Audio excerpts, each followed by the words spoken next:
Well, greetings and salutations, everybody. Welcome to the best damn movie-related show on the planet Earth, the John Campea Show, coming from right here on my YouTube channel. I'm, of course, your host, John Campea, and it is an awesome honor and privilege, as it is every day, to have you, our international friends, gather around as we talk about our favorite things in the world, movies, movie news, TV, and streaming, and all sorts of good stuff. And guys, it's Friday.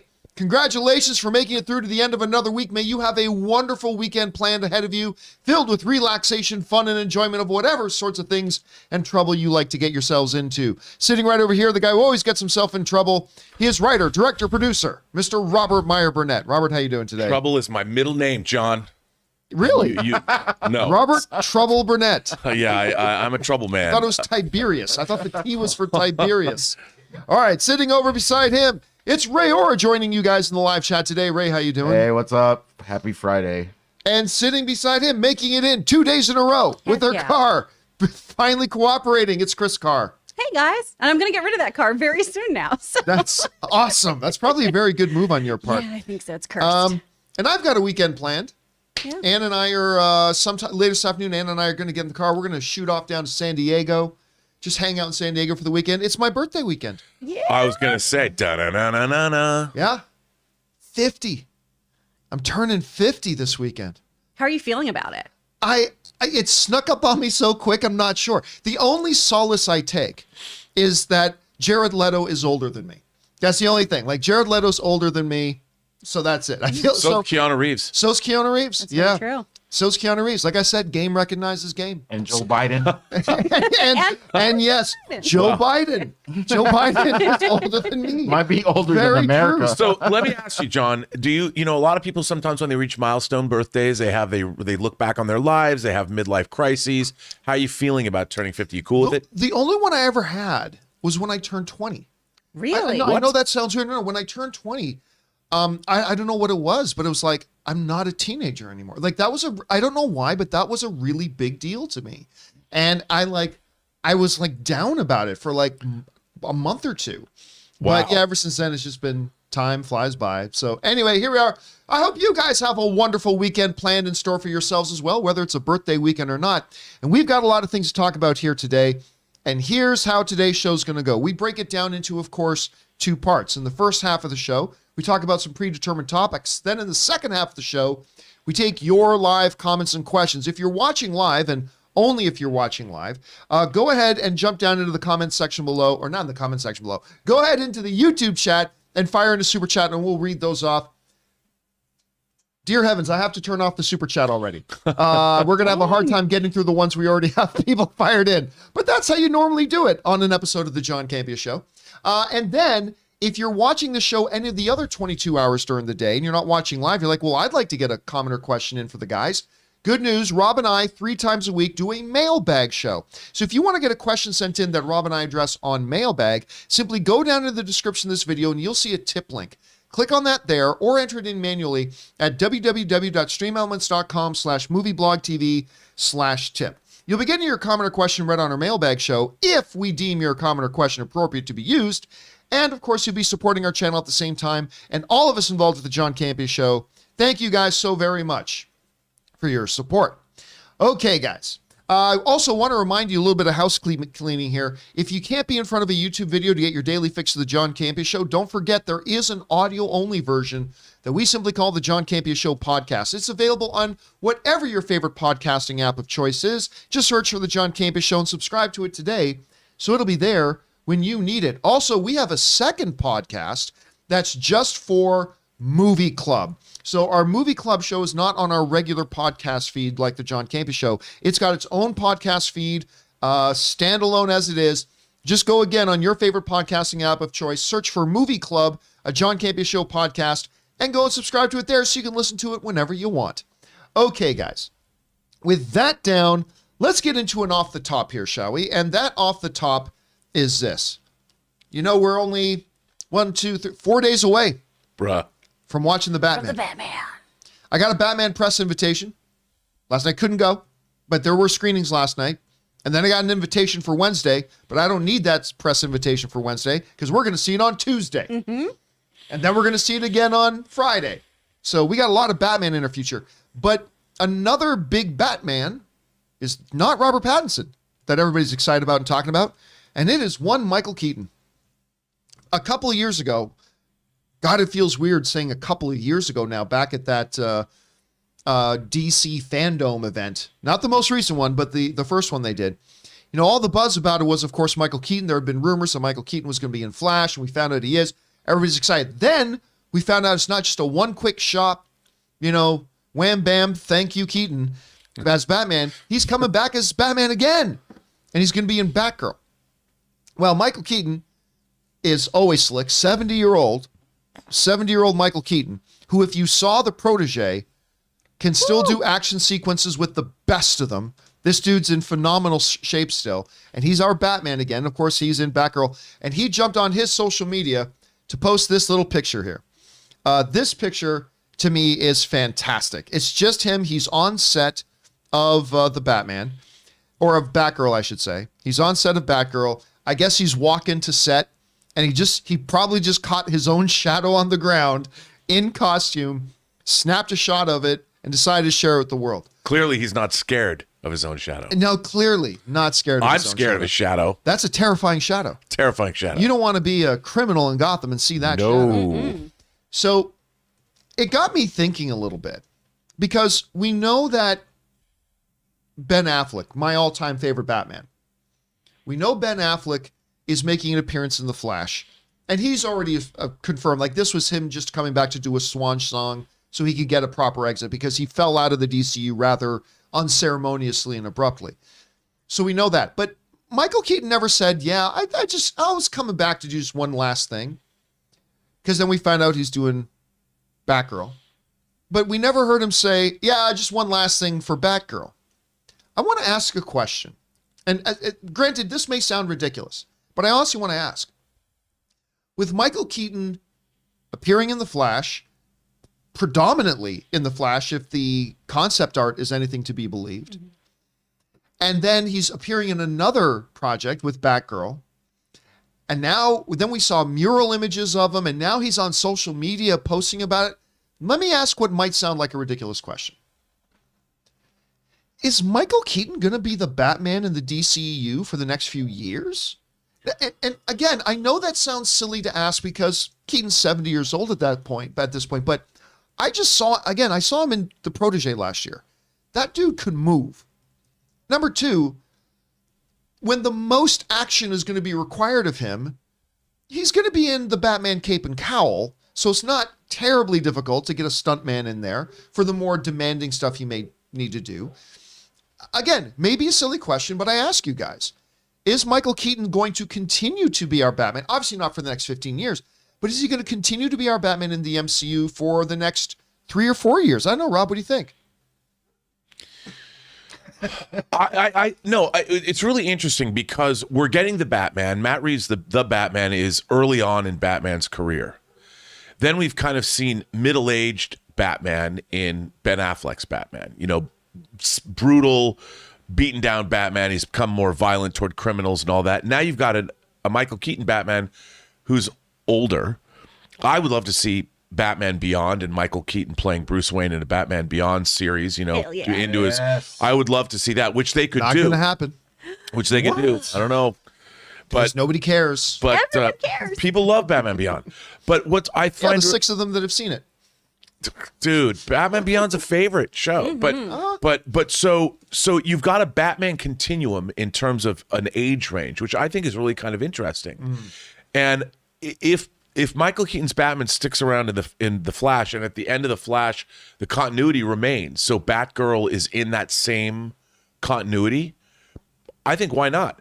Why not? To me, it's a great way to introduce a new Bat family. You could bring in Nightwing, you know, you could bring in Azrael, you could do all kinds of things, and you've got this elder statesman Batman that everybody respects, that can act as a mentor figure, and at the same time, you introduce an exciting cast of young people, but they would still be legitimate in terms of, it wouldn't look like it was pandering to like, oh, we have to introduce a lot of young characters to appeal to the younger audience. It would actually work kind of in continuity. So I kind of hope they do. because I think having call it the Keaton continuity would be pretty interesting. I mean, that phrase is going to catch on, by the way. The Keaton continuity. continuity. I like that. I like the Keaton continuity. You go with the Keaton continuity, and then you've already got 2 movies in the Keaton continuity, which I think is really neat. And that's why they're going to do a Batman Beyond series. Yes, they are. You know, it's funny, just going to the Batman Beyond thing. For 10 years now, 12 years now, I've had people yell at me, they're going to do a Batman Beyond series any day now. It's coming. I'm like, no, it's not. No time soon. I mean, eventually everything gets made. Eventually. And I'll tell you what, Spider-Man Into the Spider-Verse, I think did a lot to further the possibility of a Batman Beyond being made. Oh, Agreed. absolutely. Because there's a lot of similarities between those two situations. But again, we still don't have anything on it. I'm just saying, for 12 years, I've had people every single year telling me, Batman Beyond is any day now. Batman Beyond, they're going to do it. In the next year or two, they're going to do it. I kept saying, no, it's not. Here we are 12 years later, still hasn't. But it will at some point. It would be a great series for HBO Max. And listen, I'll say this too, they've never been in a better position to do, if they do want to do a Batman Beyond. And I've always said eventually they'll get around to it someday, but maybe someday is coming soon, because with Michael Keaton there, you do have a built-in mechanism to do Batman Beyond if they want. I still don't think we're going to see one for at least 5 years. Maybe that could be true, but you know what'd be cool about that show is it's set in the future. Yeah, the quote-unquote future. And as long as they write, I think Michael Keaton, having watched him speak, he's done some great work recently, like in Dope Sick. He was amazing in that. He's an amazing actor. And I think if you give him a part that is worth playing, and if you give him a complex, interesting version of an older Batman to play, I think you'd embrace that. But it's got to be like anything else, beautifully written and tell a great story. Chris, Keaton's here. He's doing Flash, got everybody excited. He shocked everybody finding out he's going to do Batgirl. He's posting images of himself. He's doing talk shows talking about it. I mean, conventional wisdom says, yeah, he's doing Flash and yeah, he's doing Batgirl and then he's done. But could we be seeing Michael Keaton as the DCEU's version of Batman for a couple more years? What do you think? Well, we've got 2 options here, right? This could be a Suicide Squad situation. Well, remember how Flugo was on like every talk show and then Javelin was immediately killed? You know, that could be a situation here of just like, and Michael Keaton pops up and thank you, sir, for your service. Yeah. I'm hoping it's not the case. I'm hoping we're getting this Batman. And I love the Keaton continuity. Oh my gosh. Would that be cool? That'd be great.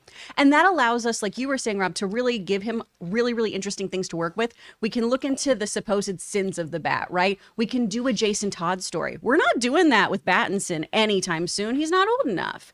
But if we do that with someone like Keaton, who could have adopted children, raised them, failed them, had these relationships with grown adults. Don't forget, we already saw that one Batgirl set photograph of, there's a mural of Batman with a Robin. So his Batman had a Robin at some point. Exactly. So we can explore, because all of them, he didn't have successful relationships with all of them. You know, at one time or another, there was a falling out with any of his proteges. And I think that's what's going to be really, really fun to explore here. Or his son. Yeah, Bring in or Damian Wayne.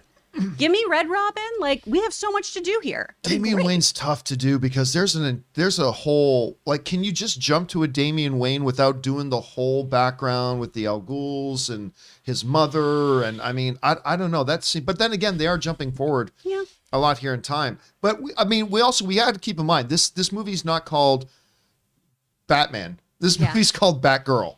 It's her movie, and I'm sure he's going to be a supporting character. But still, I don't know, guys, question for you. What do you think? Do you think it's ridiculous for me to ask him? Maybe he could continue to be our Batman in the DCU for the next couple of years? I don't think it's unreasonable. Whatever you guys think, jump down to the comment section below and let us know your thoughts. All right, guys. With that down, let's move into our main topics here today, shall we? And how do we select our main topics here on the John Campea Show? Well, it's really rather simple. You see, you guys come up with our main topics. Whenever you come across a big topic, issue, or story that you guys feel we need to cover as a main topic on the show, just go anytime 24/7 over to www.thejohncampeashow.com/contact. Once you guys get there, you're going to see a form. Fill it out with your topic or question. It's absolutely free. Hit submit, and then maybe, just maybe, you might see your submission featured as a main topic here on the John Campea Show. With that down, Chris, what is our first main topic today? This comes from Batfan. Hi, John and crew. A few days ago, the studio announced that they were officially dropping a new Fantastic Beasts: The Secret of Dumbledore trailer today, but it never arrived. Now their Twitter is saying the trailer is delayed, but gave no explanation. With all the movie delays over the last couple of years, is this movie getting delayed again? I hope not, since I'm really looking forward to it. What say you? All right. Thanks a lot for sending that in. And yeah, look, I know there is some controversy surrounding the film. I'm actually quite excited for Fantastic Beasts and the Secrets of Dumbledore. I quite enjoyed the last one. Now, again, I thought Johnny Depp was great as Grindelwald. You know, the situation being what it is, he's not there. If you're going to get somebody to replace him, Mads Mikkelsen's a hell of a replacement. Absolutely. And I saw the first trailer. I thought the first trailer was really great. So I was excited about it. Now, you're not wrong. It was just a few days ago, all right? It was just a few days ago that on the official Twitter account, Jude Law got on and they dropped this video of him saying, well, this Thursday, February the 24th, which would have been yesterday, a new trailer for Fantastic Beasts, let me get to it further, The Secrets of Dumbledore will be released. This is just a few days ago, but this is on earlier in the week. This is like on the 21st. That they announced to the world, brand new Secrets of Dumbledore trailer coming on Thursday. Well, I had Ray research this, and it turns out today is Friday. Thursday came and went, and there was no trailer. And all we got was another tweet from them that simply said this, if I can bring it up here. There it is. The eagerly awaited Fantastic Beasts: The Secret of Dumbledore trailer will not be revealed today. This was put out yesterday. More to come very soon. Thank you for your patience. It is not unusual in Hollywood for a movie or trailers to move from when they were originally going to come out.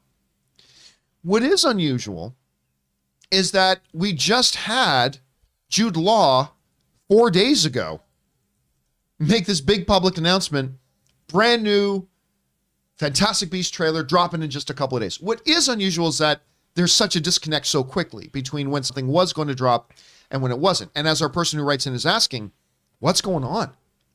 Like, why this? And no explanation. So I want to speculate a little bit here. I want to jump in and take a look at why is there no Dumbledore in the trailer. So we're going to jump into the Campea classroom for a second. Okay, I want to offer 4 possibilities about why this trailer they announced just a couple of days ago suddenly didn't show up. First one I want to suggest is this. There's a war going on in the Ukraine. Now we don't talk about that here on the show, but you know, if you are marketing a big major motion picture and you're trying to have the world's attention, then what has transpired this week on the global stage could obviously distract a lot from your messaging and what you're trying to do. And so I want to propose as the first option that we have to have here is the fact that, hey, you know what? There's a war going on in the Ukraine. They maybe decided it wasn't a good idea to drop a trailer. The second option I want to propose is this. A strategy change. That maybe at the last minute they thought, you know what? Let's pull a Christopher Nolan.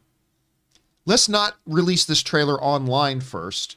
We've got another big WB property coming up in just a couple of days. Just days away now. Let's drop this trailer with the Batman. Not a bad strategy, actually. I mean, I would say it's a bad strategy if you're bumping your trailer 5 weeks just to hold on for, but we're literally less than a week away now from this movie opening, you know, only 4 days away for it opening for a lot of people. So I want to suggest that the second option is that they have a little bit of a change of strategy and they want to release it with the Batman. Third option as to why they announced a trailer and they're not getting one. There's a problem with the trailer. It could be that, you know, they had a trailer because look, this has happened. It shouldn't happen in Hollywood, but it does from time to time. Something slips in there that really shouldn't be in the trailer. And it just flew under somebody's radar. Somebody noticed it and say, wait a minute. We can't put that in the trailer. Under proper procedure, that would have been caught a long time ago.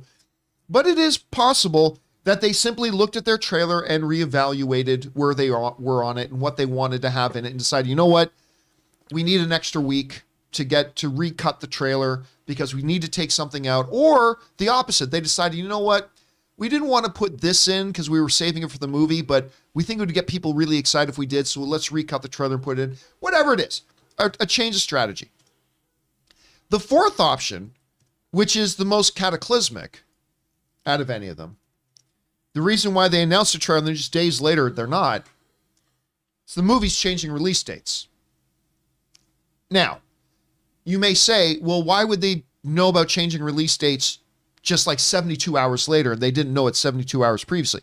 Because in a lot of these big companies and studios, the marketing department is not talking to the overall strategy people. So there can be a disconnect there.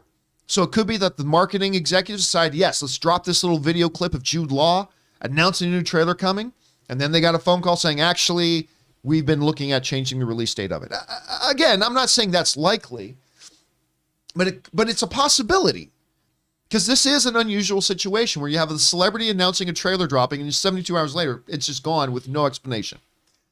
I want to suggest here, in order of probability, I think option number one, the war in the Ukraine, is probably the most probable reason for this. Although, if you wanted to argue against it, you could say, well, why not just say that in the follow-up tweet? Why not just say, hey, in light of events on the global stage right now, we're going to hold off on the release of the trailer, but instead of just saying with no explanation. But still, I still think that's the most likely. I think the second most likely scenario is there's a problem with the trailer. I think that's probably the second most likely. Third most likely, I think, is the strategy change for the marketing, and maybe they just want to drop with the Batman. And then the fourth most likely is that they're changing release dates. I really don't think they're changing release dates at this point. It's feasible. Yes. What is the release date? It's do we know? Ray, quick, what is the release date for Secrets of Dumbledore? I want to say April. I might be wrong about that. But at any rate. But I don't think they're changing release dates at this point. But again, it is feasible. It's feasible that could be it. April 15th. Okay, it is April 15th. So it's not terribly far away. And we've seen movies, unlikely, and hasn't happened often, but we have seen some movies this close to release dates get bumped. Although it'd be unusual considering we're in the decline of the coronavirus right now and all that kind of stuff, but who knows? So those are the four options that I'm proposing right now. Rob, you hear about this thing. They announced a trailer with no explanation why. They just don't drop it. What do you think is the likely scenario here for why they suddenly pulled it and gave no explanation for it? I think you're right. I mean, my first inclination is that, one, they thought to themselves, why release a trailer a week before our biggest movie of the year is coming out and we can attach it to that movie? Right. That would be my first impulse. The second impulse would be that, like you said, the trailer wasn't ready. You know, a lot of the time in trailers, they have effect shots in them. And sometimes they're not quite finished. Maybe somebody looked at an effect shot and said, this is not the final iteration. We don't want to show this big scene if it's not entirely finished. Like, it's literally an effect shot that doesn't look as good as it should. And somebody said, let's give it another week and re-render the shot or something. I mean, I don't know. Like you said, just chalk it up to the trailer. Was it ready or something? And then, of course, the war in Ukraine, that's a good bet. Like, why release this fun, mirth-filled trailer about young Dumbledore's secrets when the world is at war? I mean, I can understand that. But I honestly, John, I really think it's because somebody thought to themselves, wait a minute, let's just debut this in front of Batman, which is going to get the most eyes, the most excitement. I mean, everyone watches trailers online too. But remember, we watch trailers online, but there's a lot of the movie-going audience that are just, normal people. And they're not sitting on their internet waiting for the next trailer to drop for their favorite franchise. And there's something to be said about cultivating the environment in which somebody sees something. Because if somebody's going to experience this Dumbledore trailer for the first time, why not do it when they're super pumped, super excited, they're in a movie theater, getting ready to watch Batman, so they're already in this really positive fan frame of mind, and let them see it for the first time in a glorious state. So, I mean, there's a lot to that. I would imagine that we'll probably see this trailer in front of the Batman on the 1st at the fan event. We're either going to not see any trailers at all, or they'll probably have this trailer in front of that movie. I'm guessing we won't. I'm just guessing. I don't know this. I'm guessing we won't have any trailers at all because it's a special IMAX event. Right. So I'm guessing we won't have a trailer, but But then the coming Thursday, Friday, that's a different story altogether. When you hear about this, Chris, okay, so they announced a trailer. 72 hours later, nope, no trailer, no explanation. What do you think is the most likely scenario here, an explanation? And first, can we talk about how spicy the Harry Potter fan club was being on Twitter underneath that tweet? Like, we waited around all day and you gave us nothing. Whoa, guys. Man, those are the last fans I'd want pissed at me. Yeah, it's true, man. They're gonna Avada Kedavra everybody. It's wild. I think that it probably has to do with something like you guys are saying, more so with the actual trailer itself, because it does seem weird to not include in the tweet because of what's occurring currently. I feel like that's an odd thing to do unless an intern is running Twitter and it's their first day and they panicked. You know, I feel like we would give a full explanation if it is just because of what's occurring on the world stage. We have a friend who edits movie trailers for Marvel and Disney. And, you know, a lot of times there are last minute changes. Yeah. So I think it could just be a VFX issue. I really would like to see this trailer. I really want to see this movie because I'm actually really excited about Mads Mikkelsen taking on the role. Yeah. The last trailer looked good. Yeah. And so hopefully this just means we're getting something shinier, better, more exciting. All right, Hopefully it's guys. nothing nefarious. I wanted to hear what you guys had to think. Now, I just ripped this off really, really fast, so I only got in 3 of the options. But I'm asking you guys, for those of you watching live, I've put up a poll. I want to know what you guys think. Why was there no trailer for Fantastic Beasts? Is it the Ukraine? Is it they want it with the Batman? Or is it changes to the trailer? So those are the 3 options. I didn't include the 4th, but those are the 3 options I put in there. Right now, we've got a little over 200 votes already. 59% of you are thinking it's the Ukraine stuff.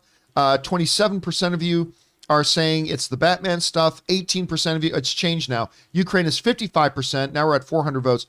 27% thinks because of the Batman. They want it with the Batman. 17% are saying it's because it changed the trailer. We'll leave that poll up there for you guys to continue talking about. The question is for you.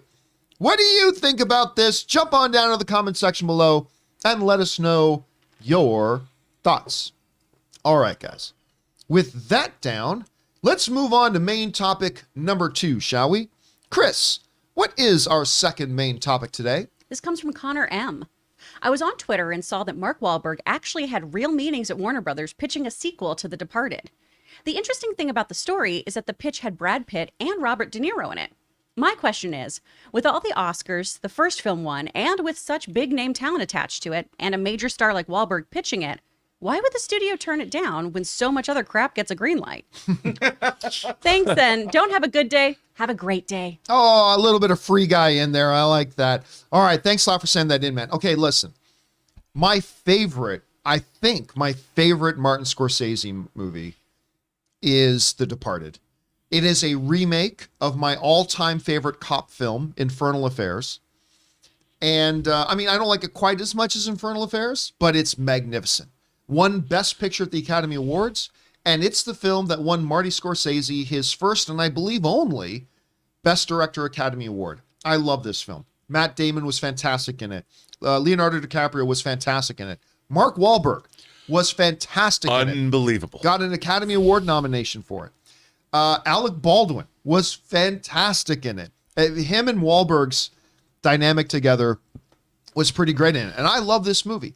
Now, like I said, The Departed is based on an original Asian film called Infernal Affairs, which is my all-time favorite cop film. That had several other films come out after it. Yeah, it has several sequels. So it's not the most ridiculous thing in the world to think about a sequel. Well, apparently Mark Wahlberg himself really did go to the studio and try to pitch his own idea for a sequel. Not following the sequels of the original films, but their own sequel. This is what he had to say. Okay, this is from our friends over at Joe Blow. And Mark Wahlberg said, I went into a meeting with Bill Monahan, the screenwriter, at Warner Brothers. So the two of them went in to pitch this to Warner Brothers together, to pitch the sequel to The Departed. And let's just say the pitch didn't go very well. He really didn't have anything fleshed out, but he's the kind of guy you just trust to go and write something. And so when we were working on the script for Cocaine Cowboys, American Desperado, I said, Bill, just go write. They like to have things well thought out and planned. So that pitch didn't go well. William Monahan had previously teased a sequel or / prequel over a decade ago, saying, my idea actually is to set the film before, during, and after the action of the first film, which I think would be extraordinary. Essentially, in the middle section of the thing I've intended, you'd see actions that take place during the original Departed, but aren't on screen in the original Departed. There would be off-screen things that occur at that point in the story, but it would work seamlessly as a point of its own. And that, of course, comes to us from the folks over at Joe Blow. And, you know, when I hear him describing this, it does sound a little bit like Godfather 2. In a way, that clearly was his inspiration. Because in Godfather 2, we got some of the movie takes place before the events of the original Godfather. Some takes place after the events of the original Godfather. So it sounds like there was a little bit of that in there. Everything tastes better with a little Godfather 2. Everything tastes better with a little Godfather 2. So listen, as a major Departed fan, I got to tell you, I'm totally open to the idea. Now, the really interesting little part of this, too, was that he went in there pitching Brad Pitt and Robert De Niro. So not getting, well, obviously some of the characters can't come back from the original Departed, but not looking at the original cast, but bringing in a Brad Pitt, a Robert De Niro, who I guess would have been off-screen auxiliary characters during the events of the first Departed, I'm guessing. I'm telling you what, everything about this sounds good to me. So it's kind of unfortunate that they botched the event. So mark me down as somebody who would have said, yeah, I would have loved to have seen a sequel to this if they had done it, but clearly they didn't have it ready to go. Rob, I know you are somebody who appreciates The Departed as well. What did you think about this? Wahlberg pitched them and they wanted to get one going, but they just couldn't make it work. Yeah, you know what? There's so many projects in Hollywood that could have been great that never get made. I mean, hundreds of more than the things that do get made, thousands. But I would have liked to have seen this only because you could always fall back to the movies that were already made in Hong Kong. But I like this approach. I think it'd be really, really interesting. And also, Wahlberg's character, Dignan, isn't Detective Dignan? Is that his name? I can't remember the name. He was great. And of course, he has a great part to play in the climax of The Departed and all that. I think it would have been great. I would like to have seen it. Although, John, to be fair, The Departed winning Best Picture, it's such a good movie. So and good. Sometimes it's just enough to let something exist. Let it be pure. You know, there's no reason to take something away that don't diminish it. Because it could never be I shouldn't say it could never be, but you know what? The Departed. But couldn't you said the same thing after the first Godfather? Couldn't you said it won Best Picture? It was great. It's a standalone. Leave it alone. And now a lot of people think Godfather 2 is the greatest film of all time. Yeah, but that's you can't take the outliers, like the greatest movies in the world, and say let's aspire to this. But yes, that point can always be made. You know, I mean, but I would have liked to have seen it, but I'm glad kind of it didn't get made. Yeah, look, if they went in there and didn't have the right pitch for it, then I'm glad they didn't say, let's just trust it'll be okay. If Monahan had gone in there with like the script, this is it, man, Yeah, and it was this is all the written thing. and ready to go, and people would have been like, oh my God, then I would have been like, okay, that's too bad. All right, Chris, I don't know. Like, you are somebody who I believe never saw the original Departed. No, I don't know what disappoints my Dorchester, Massachusetts-born mother more, that I'm an actor or that I've never seen this film. Wow. Like, it's a cold Christmas when I come home, and she's like, "You haven't seen that?" This sounds weird to me. I don't know. I mean, the first thing I thought of too, just because of recent movies, where I was like, did they watch Endgame and were they like, yeah, let's do this and have us see things from behind the scenes? If it's executed well, sure, that could be cool. But, you know, I don't think my opinion really matters on this since I haven't seen the first one. I'm just talking out of my butt. You All really right, guys. should. It's really fun. It's Yeah. You should fantastic. really talk out of her butt. You should watch it, and then at some point you should go and watch the original Infernal Affairs because Okay. they're both like They're absolutely great. fantastic. But you're watching things out of your butt and talking out of your butt? What's going on? Confusing on this show? time. Ladies and gentlemen, question is for you. What do you think about Marky Mark saying he tried to get that Departed Funky Bunch back together again, but they couldn't quite do it? Would you have been interested in a sequel? Whatever you guys are thinking, jump down to the comment section below and let us know your thoughts. Guys, we want to take just a minute and thank the sponsor of this video, Masterclass. Masterclass is offering classes on a wide variety of topics, like all taught by world-class masters at the absolute tops of their field. Each class is broken down out into individual video lessons, usually like around 10 minutes or so long, and members can explore at their own pace. And each class is supported by downloadable materials, lessons, recipes, or more that you can all find at masterclass.com. For example, are you into streaming? Well, you can take the Building Your Streaming class taught by ninjas so you can sharpen up on your streaming skills. Or if you're interested in independent filmmaking, take independent filmmaking from Academy Award winner Spike Lee. You want to get classes on how to direct? How about from Ron Howard? The very first one I personally looked up and got into was Business Leadership by the great Big Papa Iger, Bob Iger himself. And I was absolutely enthralled with it. I love every single minute of this stuff. If any of those apply to you, you need to try Masterclass. So I highly recommend that you check it out. Get unlimited access to every Masterclass. And as a John Campea Show viewer, you get 15% off an annual membership. Go to masterclass.com/Campea. Once again, to get 15% off your annual membership, go to masterclass.com/Campea. And thank you to the good folks at Masterclass. Seriously, guys, Masterclass is awesome. So thank you to the good folks at Masterclass for supporting this episode of the John Campea Show. All right, with that down, let's move on to main topic number 3. Chris, what is our third main topic today? This is from my own variant. Hey, John, Ray, Chris, and Rob. Okay, so back when they said John Cena was going to be in Fast and Furious, everyone talked about how cool it would be to see The Rock and him have a fight scene. Now that they're both in the DCEU, people have been wondering if we'd see Peacemaker versus Black Adam. Cena just said he'd love to see it. With both Johnson and Cena in the same universe, do you think we can finally see the rock bottom versus the attitude adjustment on screen? All right, thanks a lot for saying that in.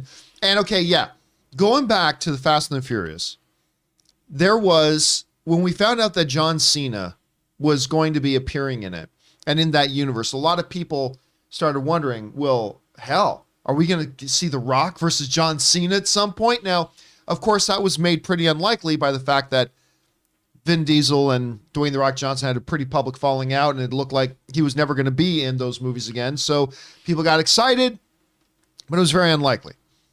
Then, once everybody started putting the pieces together, both John Cena and Dwayne The Rock Johnson were going to be in the DCEU, questions started to abound, including yesterday on this show. Somebody wrote into the show just yesterday. It's happened a lot, but as recently as yesterday, wondering, are we finally going to see now John Cena versus The Rock?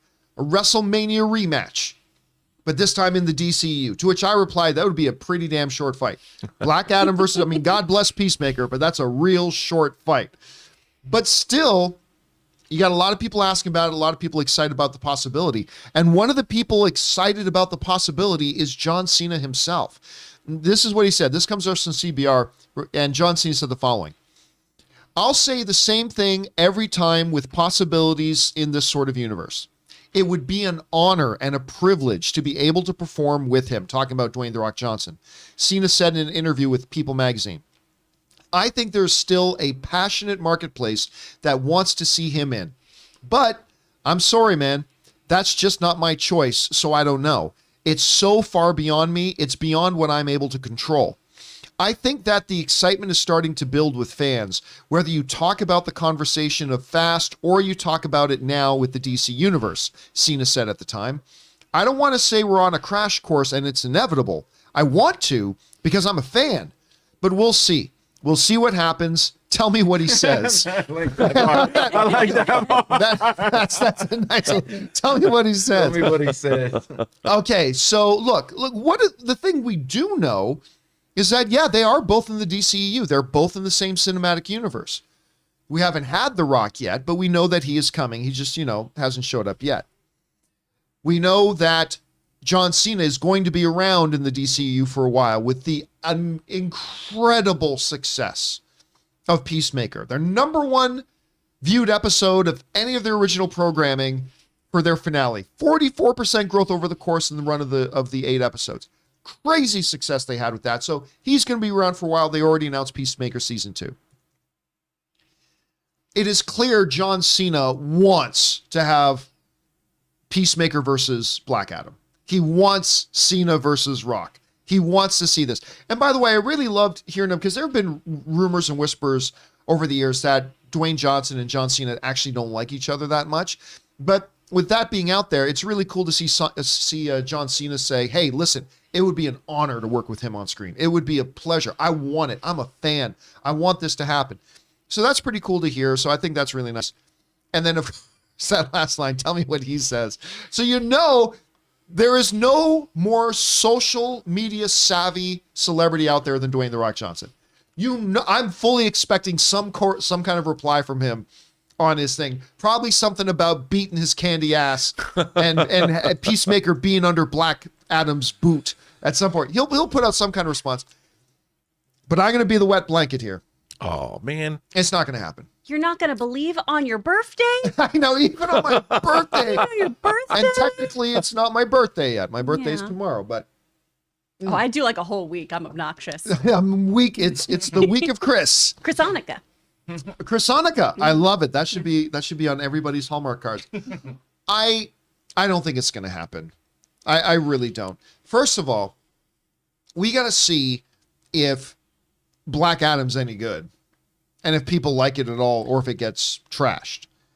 And I don't know. I'm choosing to believe Black Adam's going to be really good. I've been very excited about this ever since they announced it in 1914. It's been a big high thing up on my list to see Black Adam. It's been a long time. Remember I was telling you the one birthday I was bummed out over was my 20th? I think that's when they announced The Rock was going to be playing Black Adam. It's been a little bit. So my excitement levels waned a bit because I've been excited for it for so many years. But first, number one, we got to see if that works out. Number two, narratively, it is difficult. Like we joked yesterday about saying that, it would be a really short fight. It really would be a very short fight. I mean, it's Black Adam can fight Superman. So unless they come up with some kind of narrative dynamic that says, well, in Injustice Gods Among Us, I don't know if you ever played it, but Injustice Gods Among Us, you're like, well, wait a minute. How is Harley Quinn fighting Green Lantern? Yeah. Well, because they created this little pill. And they take these pills and increases their muscle and bone density and all. So they give them an excuse why they can fight each other. So if they come up with some kind of narrative hook that says that, I suppose that would explain it. But I'm honestly, as much as I would like to see it, I don't think it's going to happen. Rob, what do you think? Do you think we could see Cena versus The Rock, a.k.a. Peacemaker versus Black Adam at some point? Dude, all you'd have to do is say somewhere in Peacemaker's dad's arsenal, he has some kind of magic nullifying thing. And so Black Adam's powers are neutralized for a certain amount of time. Peacemaker hits him with it. But he'll be invulnerable, so his flesh would still be impenetrable by weapons. And Peacemaker just takes off his two guns or whatever and says, okay, we're going to do this the old-fashioned way. And you do a They Live style wrestling smackdown that lasts for like 10 minutes where they beat the hell out of each other. As a matter of fact, it's James Gunn. Do the entire episode as one long wrestling match. Where they just 53-minute on-screen fight. How awesome would that be? And you just do every iteration of fight you've ever wanted to see between these two guys. Oh my God. Come on. There's just chairs and it's a cage match. I mean, it's all over the city. Yeah. They just throw each other into buildings. I mean, I'd watch whatever. that. The question is, which one of these two would actually be willing to lose to the other? Oh, they do. That's It would end in a draw. No. See, that's what I was going to It would always mention. end in a draw. The yeah. worst thing to ever happen in a boxing match, especially if it's a really good boxing match, is to end up with a draw. I just hate draws. That's why I think there should be 13 rounds. But what could be cool is if at the end of this fight, whatever the magic nullification thing, it wears off. So Black Adam gets his powers back, and he could be on the verge of about to kill Peacemaker. Now he's got the powers back. And he says, you know what? I respect. Well, see, and that's the thing. Respect you. They have a built-in excuse there because if Peacemaker loses to Black Adam, that's not jobbing because Black Adam is Black Adam. Yeah. Like there's no shame there in losing that fight, right? But they weren't also, he wasn't also saying Peacemaker and Black Adam. He's also talking about a Fast movie too, a Fast and Furious but movie. that went away. Everybody knew that was never going to happen. Oh. So that can't happen because Rock was never going to be in. But those if movies. it were to happen, that's the situation I was talking about where it's more even. Which one of them would be willing to lose to the other, and I don't see them actually wanting to lose. Well, it would be right in The Rock's contract. Yeah. Right. Yeah. John Cena would take a dive. John Cena would take the dive do it. on screen for And that. right now, too, we're only talking about them physically fighting. These two would vocal spar, and that's what I'm more interested in seeing. Oh, it Is would be Peacemaker beautiful. Oh just my talking God. mad shit about Black Adam, being like, "Look at you in your cute little Halloween costume." Okay. Oh, man, like, that would be that's fun. what I want. And then Black Adam can just lay him out. Let's be real. Both of them look ridiculous in their costumes in the real world. I know. Yeah. Black Adam looks pretty His good. costume's pretty tight. Black but- Adam looks pretty good in this one. Like, there's just nobody Yeah. can deliver lines like Dwayne The Rock Johnson. I mean, Cena did great in Peacemaker with the lines they had, but all it would take is Black Adam showing up saying, "Listen up, knuckle puss," or something like that, and instantly I'd be on the floor laughing my guts out. So knuckle puss, there you go. There you go. Get that trending. Hashtag knuckle puss. We're gonna see The Rock though take to social media and be like, "Hey, John."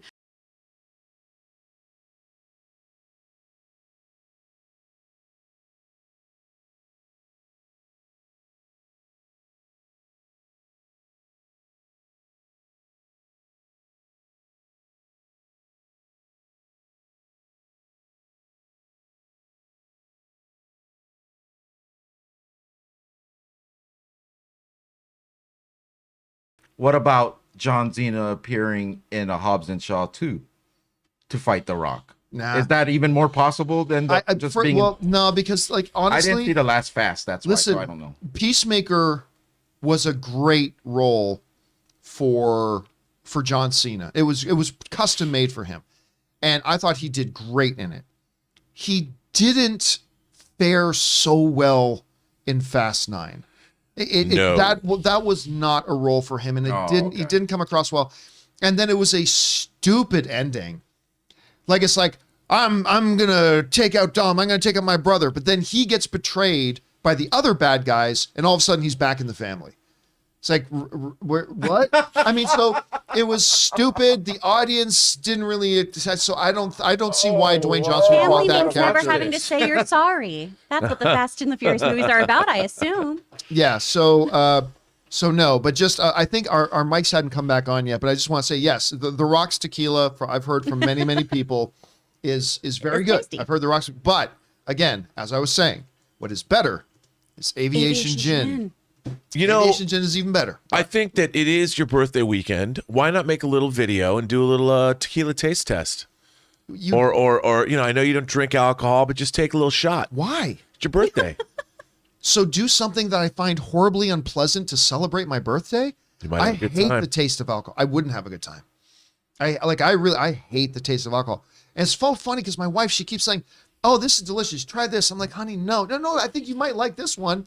And I put it in my mouth and no, it's alcohol. That's all I taste. I hate the taste of alcohol. Anne is the best. Yeah, of That's course true. Anne's the best. And she drinks. Yeah, we should take I was gonna say, we'll do it. right now. Yeah. You For got to speak John. into your mic. You got to speak into your mic, Rod. Oh, sorry. We should also have, if we're going to, we should have an aviation gin bottle at arm's length all the time. Okay, no. Why not? Well, it's funny because we will have some aviation gin bottles on the show here in a couple of days. Yay! But yes, When you say bottles, they're going to be filled. I have Right. I have a anonymous benefactor who is shipping us a case of aviation gin. I'm so excited it's happening. So yes, Can we make It's gin delicious. martini, shaken not stirred? I'm sure aviation gin comes with like recipes for their I mean, martini. and on that show, I will probably have a sip. I will have a sip Oh, of that gin. would be so fun. I can't wait for that.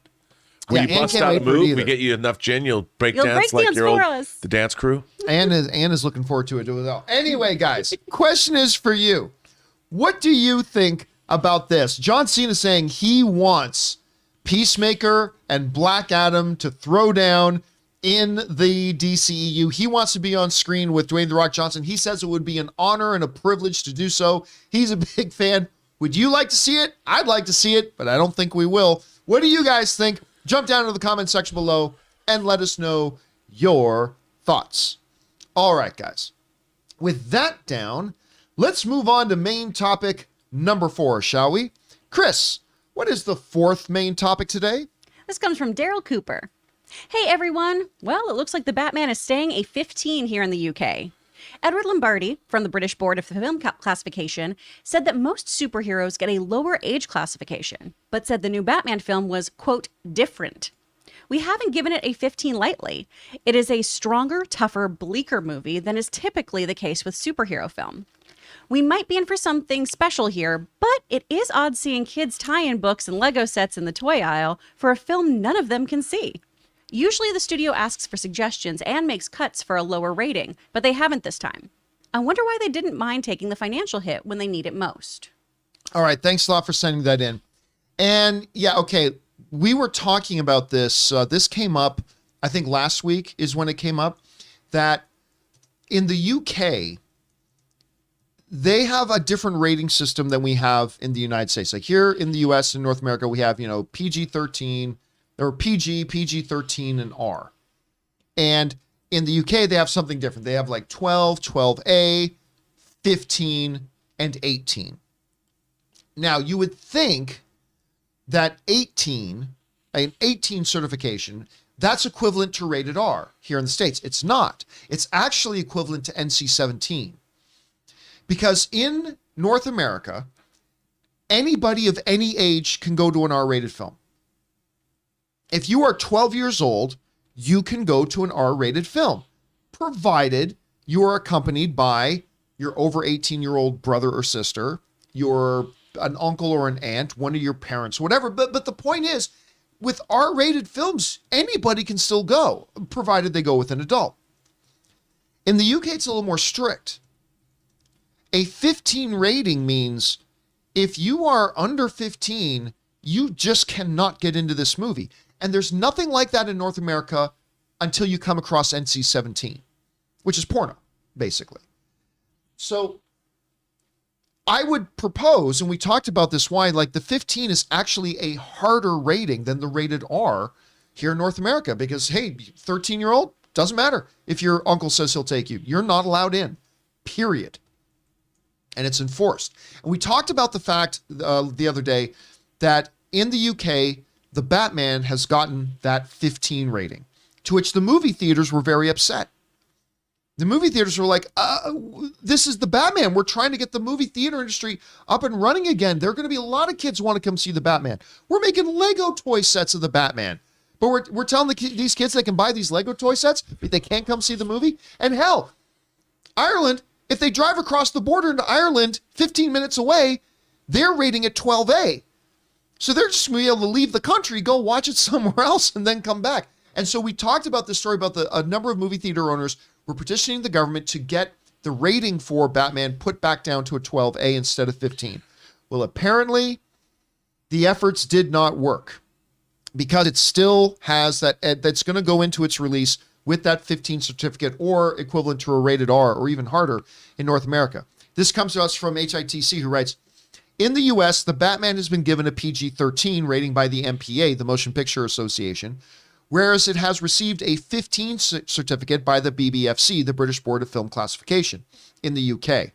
The MPA bulletin has described that the PG-13 rating has been given due to the film's strong, violent, and disturbing content, drug content, strong language, and suggestive material. Over on the BBFC's website, it is listed as a 15 for strong threat violence. So, in the UK, only audience members that are age 15 years or over will be permitted to see the Batman in cinemas. I want to read what the MPA wrote about Batman again. Strong, violent, and disturbing content. Drug content, strong language, suggestive material. Count me in. It sounds like an R to me. I mean, I whatever. So the the British Film Certification Board, they said, yeah, no, this is an R. For them, it's a 15.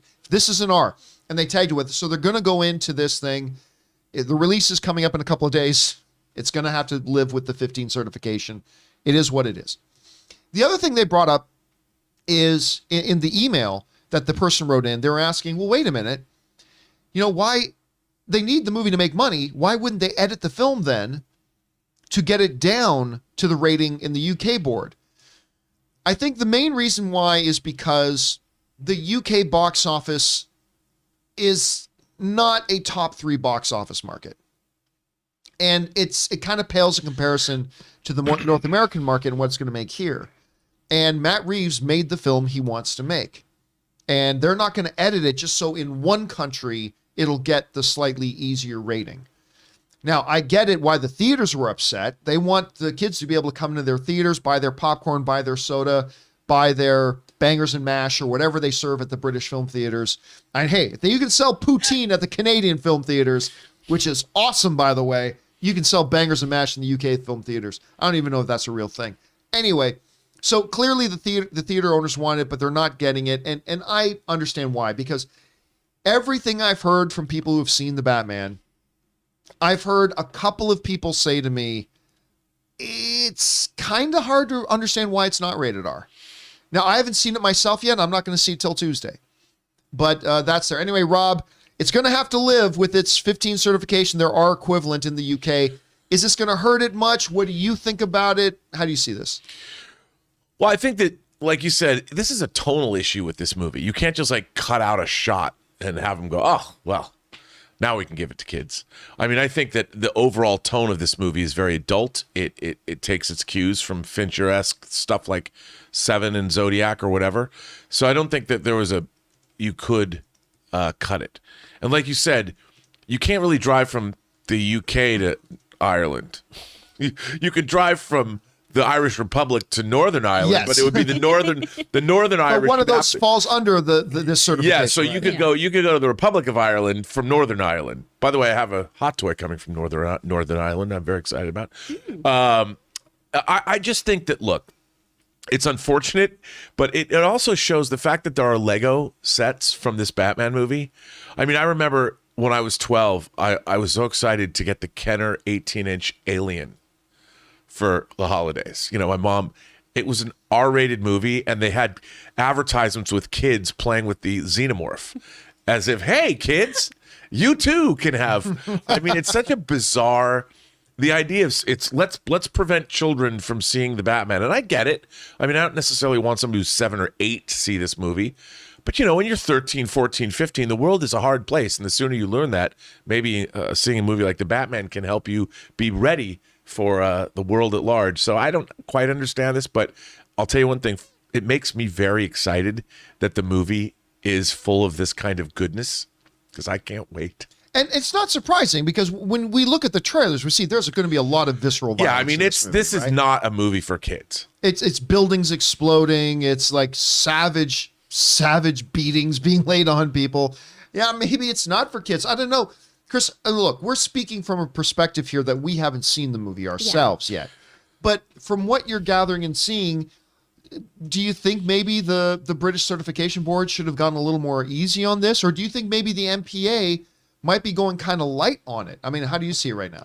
Well, one of the things is, here in the States, the things that make a R rating are things that the rest of the world aren't as bothered by. We are very, very prude about nudity. If you show some boobies in a movie, we're like, whoa, that is not okay. If we see a nipple, we freak out. Not so much in the UK. So there are different standards here. And violence is not acceptable. Is different too, yeah. And I know for us, it's the squibs, basically, right? The amount of blood and things is what ups it to an R rating. So from what we know about this movie, the 15 age point kind of seems to make sense to me. And bouncing off of what you were saying too about the toys, Rob, yeah, I have a bunch of friends who have like plush xenomorphs, like snuggly little xenomorphs that are made out of like Teddy Ruxpin material, you know? Like, there are plenty of toys for terrifying products out there. There are little dolls you can get at Pennywise, for Christ's sake. Like, it's horrifying. So I don't think the fact that there are toys for this really means anything about the movie as a whole. Kids are going to play with toys regardless. You're going to get a Batman toy if you want a Batman toy. You don't have to see a movie to get that. But the rating seems to be something that makes sense for the level of violence we're seeing, and it's a level of violence that, frankly, I appreciate. I just throw this out there. To your point, Chris, IR Giorgio writes in the who's writing to us from Europe, writes in, if there are no boobs in a Dutch movie, we're like, what the fuck? I mean, but yeah, I mean, it is, there is a cultural difference. Yeah. Like the nudity stuff like that, I find a lot of European countries, sex nudity, they're a lot more accepting and lenient on it, but the violence, that's a bigger issue to them. Exactly. Here in North America, it's like violence for days. Yeah. But I see a little bit of plumber crack there. Yeah. We gotta. If two characters have sex in a movie, they've had sex already. They both are like, well, I gotta put this sheet over me and slide out of bed real quickly so you don't see my naked body. What I've always wanted to know is where do they buy the sheets that are shaped like L's, where a man and a woman who just had sex together are laying beside each other, and the sheet is perfectly positioned down around the guy's waist. Yeah. But it's up over the girl's breast beside him. I'm like, where do you buy the sheet? I've seen this. They actually take a bed sheet and they literally cut it to be that shape. That's ridiculous. I know. How silly is that? I'm going to say, in the Pete's Car household, we just have separate blankets so that I don't steal all of Logan's. So I just assumed that's what all movies did. I will not deny Anna and I do that a lot too, Yeah. because Anna, like I'll be laying in bed on top of all the covers because I'm like, it's so warm in here. And Anna's under her blanket, a second blanket, Oh, yeah. and has the two dogs cuddled up to her. It's freezing in here. I'm Exactly. You gotta make a California burrito. girl. Anyway, guys, question is for you. What do you think about this whole situation? So if you're in the UK and you are under 15, sorry, I guess you're gonna have to wait till this thing comes out on home video. Do you think maybe they're the ones who have it right and we're the ones who have it wrong?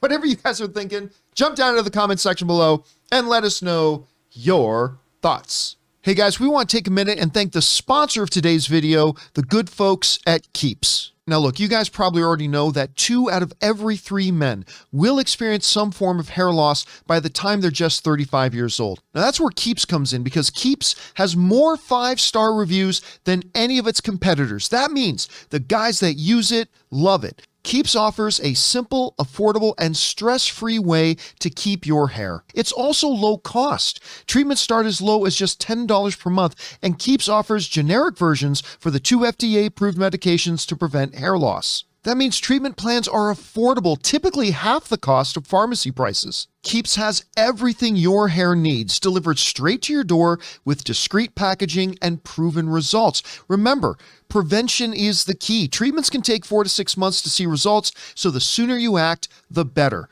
When it comes to your hair, save more, spend less with Keeps.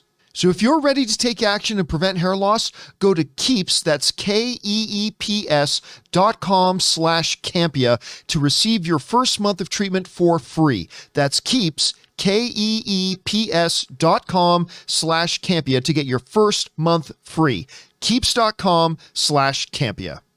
And thank you to the good folks at Keeps for helping making today's episode of the John Campea Show possible. Don't forget to use the promo code, guys, if you go and check that out.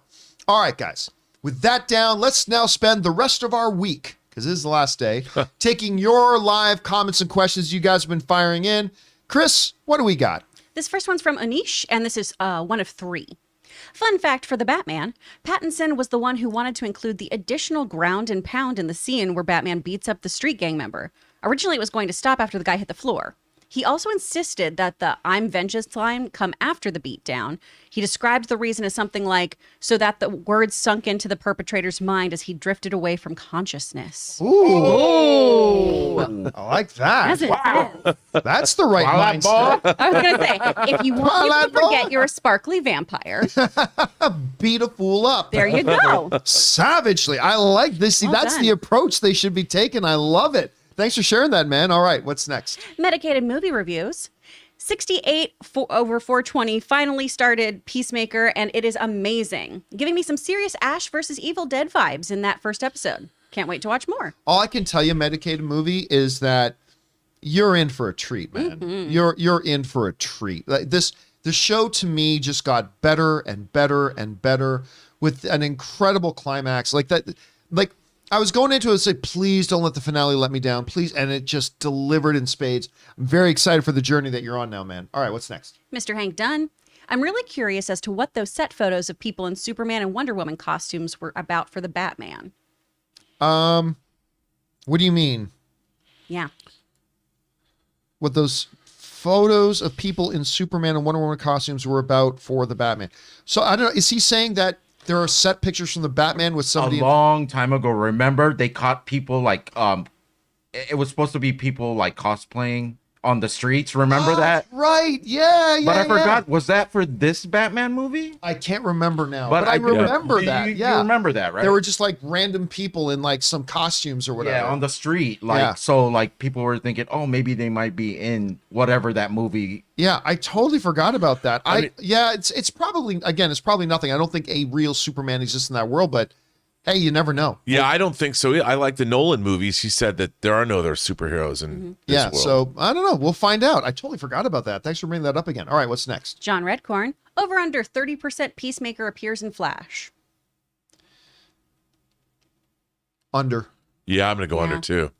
And the main reason I'm going to go under is because I don't think Warner Brothers at all thought Peacemaker was going to be as big as it was. I mean, obviously they thought it could work, but I don't think they even remotely anticipated how big and successful it would be. So I'm gonna guess possible, but I'm gonna go under 30%. Anybody want to take the over on that? Nah, No? I don't feel All like right. they double dip on the cameos. All Yeah. right, what's next? Comic Nizer. With everything positive coming out about the Batman, I hope this brings an end to the Twilight Boys whiners, but I'm sure it won't. Here's the thing. Look, the reality is, and all of us are guilty of this from time to time, okay? All of us are guilty of this from time to time. The problem is, like a lot of different movies, there are people who have already written their own narrative in their head. They've already written the outcome in their head. This movie sucks. They haven't seen one frame of it other than the trailers. But there are obviously people out there who have predetermined this movie sucks. Whether it's because of the Twilight connection, whether it's because of the Zack Snyder connection, whether it's because they're hardcore Ben Affleck fans like myself, whether it's they're just hardcore zombie Marvel fans or whatever. There are people out there who have already determined this movie sucks. And the reality is, for most of those people, nothing's going to change your mind. It doesn't matter. It won't change their mind. But if it's as good as we think it is, some will. I mean, listen, I've walked into a lot of movies that I thought, well, this is going to be terrible. Let's sit down for this waste of time. And then walked out and go, oh my God, that's so great. It will convert some, but there are just some that it does not matter what you do. It's not going to change anything. They're just not going to like it. You know, what's even stranger to me is it's Stephanie Meyer who wrote the Twilight novels, right? And she wrote The Host too. They were YA vampire werewolf novels that were written with a female audience in mind. And to me, I find that this dismissal of Robert Pattin's sparkly vampire thing is really dudes telling girls that their version of vampires is stupid. You know what I mean? Yeah. Like, and I didn't read all. I read the first Twilight book, and I thought it was interesting, and I thought the movies certainly aren't bad, but it's just that their focus on a romantic love triangle is more female oriented than for dudes, and I feel that the whole making fun of Twilight is just guys making fun of literature that was directed toward women, and I always thought that was kind of dumb because I liked reading that book and seeing the perspective that Stephanie Meyer brought to what would be the idea. So her vision of vampires might be sparkly, but I liked the portrayal of what she was going for. It was from a different perspective and looking at vampires and werewolves and then the societies around them in a different way. And what's so wrong with that? I'll tell you what. I didn't read any of the books, but I picked them up and I'll tell you what. The Twilight books were War and Peace compared to 50 Shades of Grey. I mean, it's like masterful. The lines master in 50 Shades Pulitzer. are so great, though. My inner goddess was doing cartwheels.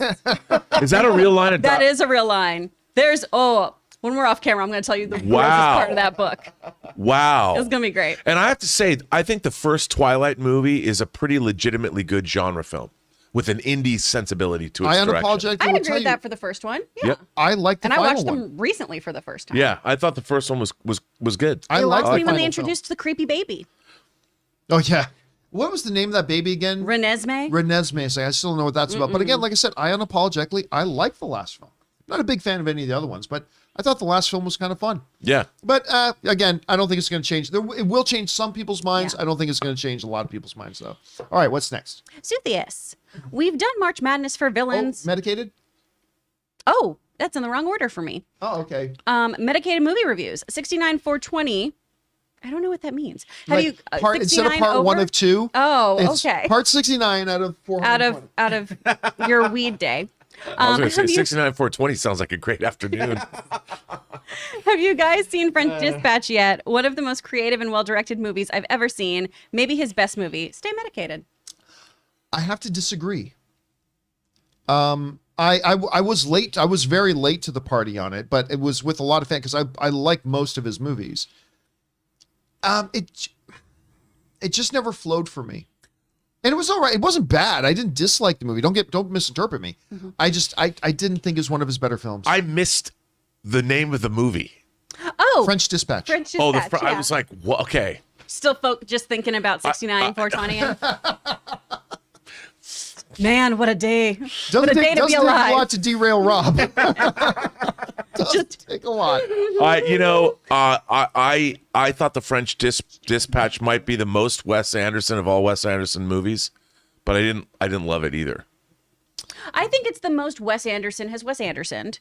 And I had the pleasure of seeing it on the lot with a talk back from Henry Winkler. So like I was very just enamored with the whole experience. But you know, I personally prefer movies like Life Aquatic or things like Life that. Aquatic is still my favorite Yeah. Wes Anderson movie, and I love Grand Budapest Hotel. I love Rushmore. Royal Tenenbaums. Royal Tenenbaums So is good. so I love that movie. And Bottle Rocket, his first movie. All right, yeah. what's next? Now Suthius? Maybe? Yes. Okay, there we go. We've done March Madness for villains, comic book movies, and animated movies. Perhaps one of 80s movies next? So many good ones to choose from. Nah, I probably wouldn't do one for 80s movies. Honestly, broad. because it's not that it's too broad. It's just that there are a lot of people who've never watched an 80s movie. I mean, let's face it, the 80s. I mean, I was 9 when the 80s were around. So I mean, I think there's a lot of people, and there's a bunch of people watch the show that are younger than me. So I just don't know that it would be engaging enough for a lot of people to do one. Plus, I'm not sure that we're going to do a March Movie Madness because it's a lot of work. Yeah. Yeah. And we've got a lot going on right now. I'm not saying we're not going to do it. I'm just saying I haven't really decided. But if we do, it probably won't be on 80s movies. All right, what's next? Al Renshaw. I got it, John. The crossover will be called Thor, Love and Family. After Jane dies or loses her powers, they get transferred to Toretta's car, and while driving it, he has powers and he has ability to... Where's the rest of your thing? There it is. Turn into a suit of armor. He gets power from a new Infinity Stone called the Family Stone. Diane Keaton pops out of it, and he's able to defeat the enemy. Brie Larson is the original creator of the stone and wants it back. I mean, listen, I've got a lot of... I am surprised how many emails I got from people yesterday, like after we did the show, regarding the whole idea of a Fast and the Furious and Avengers crossover, who were all of the same mind as me. It's like, yeah, that movie would make all the money in the world. It would make all the money in the world. But there's no way it would be good. There's no way it would be good. But I don't know what to say. All right, what's Unless next? James Gunn directed it. If James Gunn directed, Then he there's could make hope. something happen. Wrote out and of that. directed it. All right, what's next? Lucky BX. Hi, crew. Here's a different question for you guys. What are your top 5 rappers, dead or alive? Listen, my favorite rapper of all time. Now this goes back because of a certain time in my life and all that kind of stuff. Was Kool Moe Dee. Kool Moe Dee was my favorite rapper of all time. Because like that was around the days when I was into my breakdancing phase and stuff like that. So you've got, I mean, and obviously Run DMC and guys like that. Grandmaster Flash and the Furious 5. You had, I'm trying to think of some of the other ones from that era there as well. But yeah, anyway, I listen, there's a lot of guys today, but not a lot really super stand out to me too. I mean, obviously Eminem is a damn forge master wordsmith. Like that guy is like just a forge master. It's absolutely unbelievable. Killshot might be my favorite thing done in rap in the last 20 years. Like that was just unbelievable. But anyway, did any of you guys stand out to you? Rakim, Too Short. Yeah, Rakim. I like Tupac, probably my favorite of all time. And then there's like used to be like the underground, like Cannabis, and also right now probably Kendrick Lamar. I was going to say Yeah. Kendrick Lamar's Kendrick Lamar's great. really good. Tariq from The Roots, I think, is great too. All right, what's next? He's actually, I saw him do something recently. I was like, wow, he's got some lyrical flow. Yeah, and he used to do it right off the dome too, which is always so impressive to me. Also, John Cena. Oh my best gosh. rapper. Dun, dun, dun, dun. Oh man, he's got some slick lines sometimes. So All right, what's next? Let's keep going here. Andy 104. Been doing By the way, did we get Cam K? I have that 3 up. Okay, never mind. Go ahead. Been doing a marathon of movies with live action Batmans to prep for the Batman. Batman versus Superman. UE is much better than I remembered. If you crash your car. By the way, I have no idea what he means by UE. Yeah. If you crash your car into someone and that person survives without a scratch, the last thing the driver should do is threaten him or her. But not Batman. Tell me, do you bleed? You will. This doesn't get talked about much, but the first conversation between Bruce and Clark is a great example as to why Ben Affleck was excellent as Batman. As that conversation goes on, you see the Bruce Wayne mask peel off bit by bit until his true persona, Batman, surfaces. To me, like, I remember being at Comic-Con and they brought that scene up with, he crashes the car into him and Superman he rips the thing off and completely unintimidated. Like he just crashed into this guy. And then he climbs up on his car and rips his roof off. And instead of cowering, he goes, oh, yeah, okay. Stands right up, right in his effing face, and says to this God man, you bleed, you will. I'm like, that is the greatest moment of Batman on screen ever. That moment when he is not even in the slightest. I'm a huge Superman fan. You guys know I'm a huge Superman fan. But when he is not even in the slightest impressed, not the slightest impressed. Ooh, you took a car crash. Ooh, you ripped a door off. Ooh, you're going to bleed. And I'm like, that is the most Batman thing I've ever seen. Because he knows I'm smarter than you. I will do like, come on, kid. Like, and I just remember watching that for the first time and losing my mind. And even just the way, like, even Superman, I love the way that Henry Cavill Superman responds, because, like, this is the first non-Kryptonian that doesn't seem to shit his pants when I look at them the wrong way. And it throws him a little bit. And I love the way Cavill played that, too. It's like, number one, I mean business with you, Batman. Like, I'm serious, but at the same time, it's like, why is this guy not rattled? Like, and he does it very subtly. I freaking love that moment. It's like one of my favorite movie moments ever. Absolutely love it. Anyway, okay, sorry. I rammed on with that one a little bit too long. Okay, what's next? Keaton, just wanted to pop in and say hello to all you crazy-ass nerds. We are 1 week away from Batman. Let's go! And 4 days for the about 100,000 people who got that early screening for IMAX. Dude, I'm so Tuesday. So excited. All right, what's next? Cam K. Coming from the guy who sent the Captain Carter shield pic, there is another shard of glass with a clear image of a monster that resembles Chthon a lot. That is a very, very strong theory that's going around. I can't comment on it, but there are theories of that going around. Even like as of a couple of weeks ago, there was a theory going around about how that could all tie in, not just with Wanda, but the Darkhold and things like that too. But we'll see. We'll see what happens there. All right, what's next? All right, the Foo Fighters. Oh my gosh, they watch. I love you, Dave Grohl. Studio 666 is so ridiculous. I would be lying if I didn't have a huge smile on my face throughout. Has they screened it already? No, but it opens this weekend. Yeah, I was going to say, I don't think it opens until this weekend. I got to say, that trailer, Dave Grohl, It's who awesome. would have thought Dave Grohl could be the new Ash from Evil Dead? Here for it. That's exactly what it is, actually. It's just, come on. I can't wait. All right, what's next? This is from Irene Jobson. What's up, girl? Ray, prepare for your tea bags. Who teabagging you? Is that an inside joke from you in the live chat or something? yeah, because apparently Irene is supposed to kick my ass in Rocket League and Halo, but she hasn't added me on Xbox yet. I'll tell you what, I've seen Ray play a lot of Rocket League. So yeah, just Are you good? Careful Oh, no. with. Yeah, he is. No. I've never seen you lose. Well, because you just walked into the few matches where it's just a lucky day, but I that game is so frustrating. I'm not even at the level of anything high in that game. I just like you got a girl named Irene. Come on, what's up? No, I mean, Come on, no, Irene. she's just a That's viewer. Irene. She's married. She's married. She's just a viewer. And See, why do you got to shatter my illusions now? All right, let's keep going. What's next? Hero 75, one of two.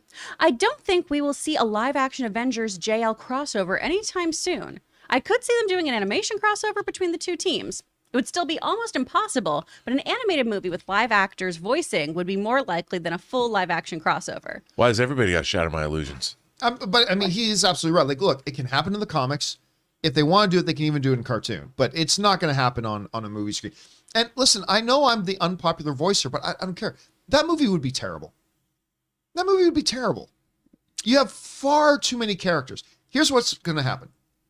They do this movie, and they either try to divvy it up where every character has like 5 minutes of screen time, which isn't going to please anybody. Or you're going to focus on a couple of characters and piss off the fans of all the other characters who get second-class treatment. And they're going to say, it's a spit in the face to the fans of Aquaman that he does. It's a spit in the face to the fans of, I don't know, whatever Marvel. I'm going to buy you the hardcover JLA versus Avengers for your birthday. Hey, I don't work on the page. I'm going to buy it for you. But it'll work on the page. It won't work on the screen. It's expensive because the hardcover is difficult to find. I'm going to find it for you, John. But come on, Rob. You know, the movie would be a bloody mess. I think it could be great. Come on. John Schnepp would be excited for it. I'm sure he would. So would I. But I think you can be excited for it and acknowledge it would make for a mess of a movie. I think it would require finesse and great skill in terms of writing a good script, and I think you're right. I think that you would not want every character would have to get its due. And, I mean, you wouldn't have the entire pantheon of Avengers and the entire pantheon of the JLA. You would have like maybe 6 or 7 characters on each side. And, you know, so you would have to make the story work. And there would be some people that wouldn't be in it. But this brings up another big problem with that whole idea. And I was shocked, I tell you, that when I finally did see Batman versus Superman, I would have bet $500 that fight was going to end in a draw. But Snyder didn't do that. He had in his head going in that thing, there's going to be a winner. And he didn't know who he's going to have win till he got closer to the thing. But Batman won the fight. And I was shocked that they did that. I'm thrilled. I mean, I would have been thrilled either way, whether Superman won the fight, Batman won the fight, whatever. But that ends with Batman winning the fight with the spear to Superman's neck, wins the fight, spares his life. There is no chance that if they did do a Justice League versus Avengers movie, there's no way anybody loses. Like there will be, it'll be the same thing that was a problem with Batman versus Superman, that at the end, a bigger threat, Apocalypse and Darkseid, they're going to come along and they're going to be teaming up. So now the Justice League and Avengers have to team up together. And they have to together fight though. them. That's the comic book trope. It could be awesome, so dude. predictable. Oh, come on. Sounds like a better YouTube video than it does a movie. But then again, what a cynic you are. I didn't realize that you're old age now. You're so cynical. But then again, I'm going to call myself out on this too. The whole YouTube would make a better YouTube video than it would a movie thing is something I thought for a lot of years about the idea of bringing Tobey Maguire and Andrew Garfield together with Thing 2. And look how that worked out. That worked out really well. So there you go. All right, what's next?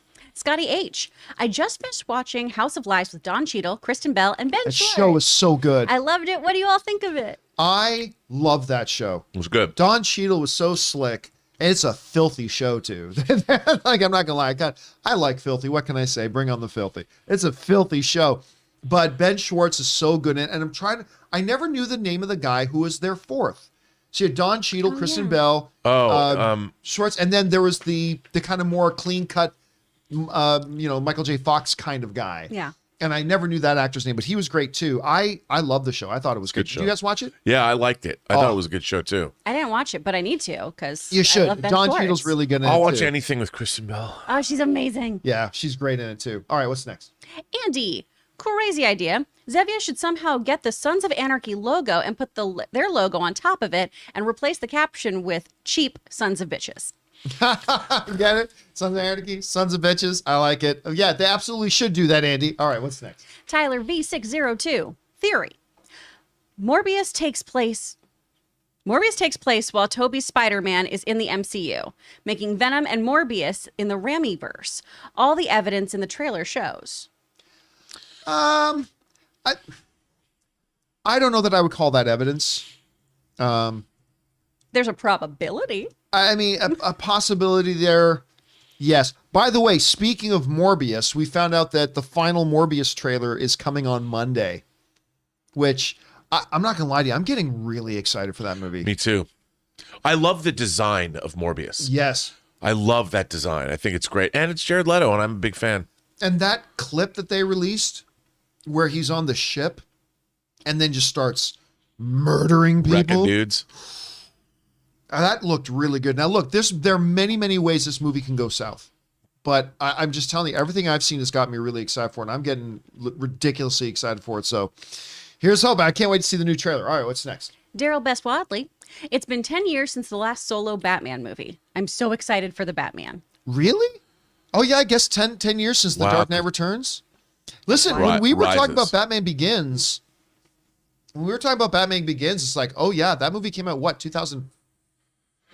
What year did we say it was? It wasn't 2005, was it? 2000, yeah, 2005 was Batman Begins. 2005. On, like, Christian Bale started as Batman in like that. That's your feel old moment of the day. 17 years ago. Crazy. All right, what's next? Anish. Acquired info about Reeves and Loeb college connection and Pattinson's improve with their interviews that I've been binging leading up to the movie. Pattinson's improv? I'll tell you what, Anish, I don't know what you're talking about. I mean, I remember the story about Reeves and Loeb college stuff, but like, acquired info about Reeves and Loeb's college connection and Pattinson's improv from their interviews that I've been. Anyway, there's meaning in there somewhere. Okay, we need to talk about what he's been watching before the Batman. Next up. Andy, no one's talking about but Peacemaker kind of did something unprecedented. It put Superman and Super Cena on the same screen. I have no idea what that means. Superman was with John Cena. But I don't know. Is there some kind of meaning to the phrase Super Cena? All right, whatever. What's next?